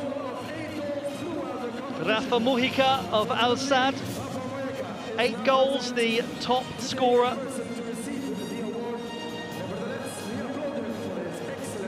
Congratulations to him on a great contribution. Yeah, and Al Sadd's story was quite something, scraping through the group league phase and then nearly progressing through the knockouts. Obviously he has business playing a game somewhere. Now the overall most valuable player of the competition. To present the AFC Champions League Elite Finals Jeddah 2026 Most Valuable Player Award. And the Most Valuable Player Award goes to...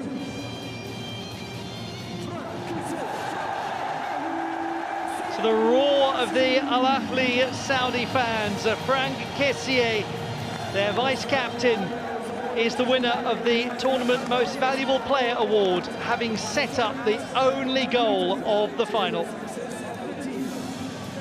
And that's by no means his only contribution. A motor from box to box, a bit of an old-fashioned midfielder in that he covers all the ground, does a bit of everything for his team, and he's a real leader as well. He was among the first wave of players from overseas to move to Saudi football 3 years ago when he joined from Barcelona, and how he's enhanced his reputation, and a deserved winner of the MVP award. The award presented by His Royal Highness Prince Abdulaziz bin Turki Al Faisal, the Minister for Sport in Saudi Arabia.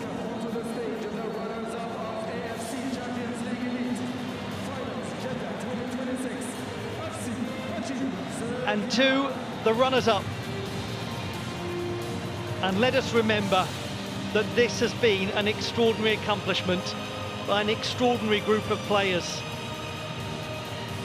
3 years ago, not even 3 years ago, champions of the second division, and then on they went, and better they got under the guidance, under the leadership of a high school teacher turned professional football manager in Gol Kuroda. Yes, they finished second today, but they have shocked all of Asia. Hugely creditable performance throughout this competition. They won the league phase, the Eastern League, so it was no accident that they then progressed to the final. And a really well-balanced team, although we mostly lauded their defensive ability. They're not a negative team. They like to get players forward and create chances as well. And, well, will they be back? That's going to be a fascinating story to follow in years to come. Can they stay at the elite now? They have joined the elite, worthy finalists, could have easily won this final, had a few balls bounced in a different direction.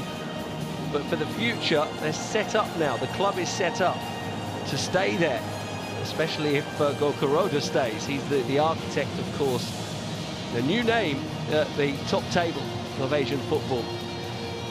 The awards being presented by Yasser Al-Misehal, SAFF President and FIFA Council member, the head of the delegation of the runners-up, also presenting the medals, and the AFC President and FIFA Senior Vice President, His Excellency Sheikh Salman bin Ibrahim Al Khalifa.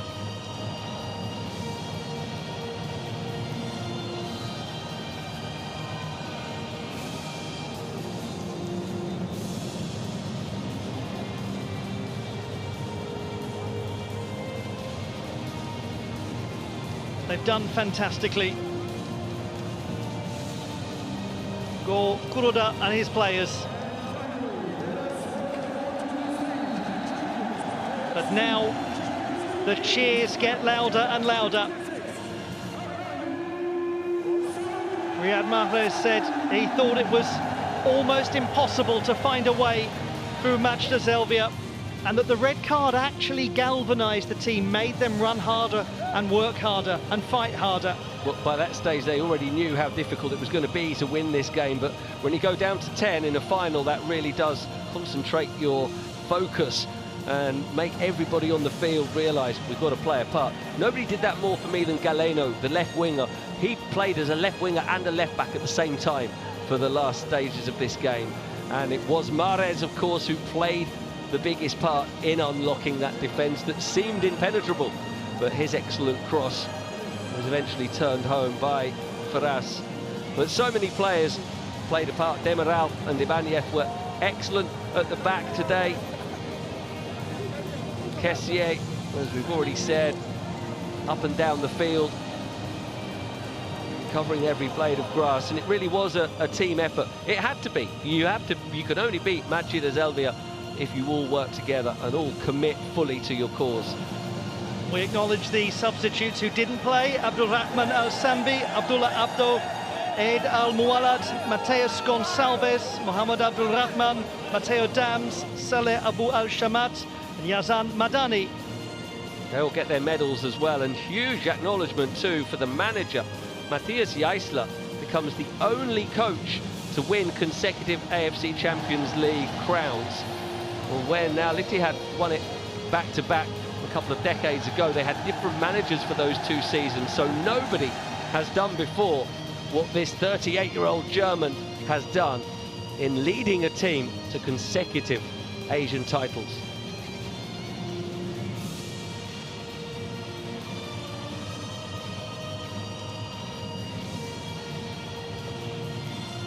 And I liked the way he led the team in this game as well, the positivity. We talked about the goal, the title-winning goal. They had 6 players forward. That was at his behest. He could have said to his players, you know what, we're a man down, let's just be careful, let's protect it, let's not take chances. But he didn't. He wanted them to be positive. We saw that in his huddle before extra time, which was motivational, telling them, I still believe in you, believe 100%. He transmitted that to his players to stay positive. And they all now get these special moments with the trophy. This is what you play for, isn't it? This is what all those hours of sacrifice are for. Moments like this. Many of them have experienced it before, including the head coach himself. They have become just the 2nd team ever to win back-to-back AFC Champions League titles. And this, the 2nd edition of the AFC Champions League Elite. So they become the first to do it in this particular incarnation of the competition. And how they had to struggle to do it. It was not easy. Extra time in the round of 16. Coming from behind in the quarterfinals with 10 men. Coming from behind in the semi-finals. Extra time and 10 men in the final. They had to work really hard for it. And that makes it even more precious, even sweeter when you have to work hard for something. It means even more.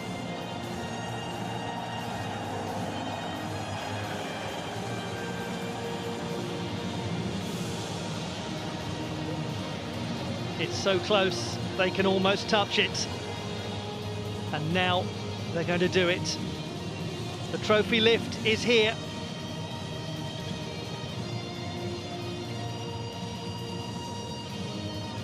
The moment that every footballer dreams of. And no matter how often you win, no matter how many times you secure titles like him, to lift a trophy as a captain, it is the stuff of dreams. Yeah, the more you win it, the more you want to win. You get addicted to that feeling. And he's been a serial winner. UEFA Champions League, FIFA Club World Cup.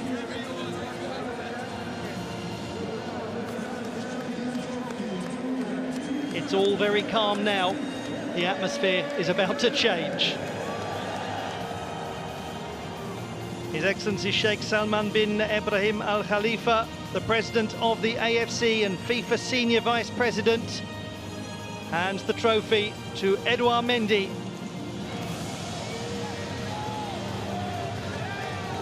Most teams will never do this, not even once.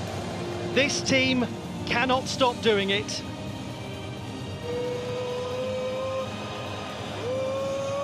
In their place, in their stadium, in their city, in front of their fans, they've done it again. They've done it again. Al Ahli Saudi. Twice in a row, the champions of Asia. Back-to-back winners of the AFC Champions League Elite. The Giants of Jeddah, serial trophy winners.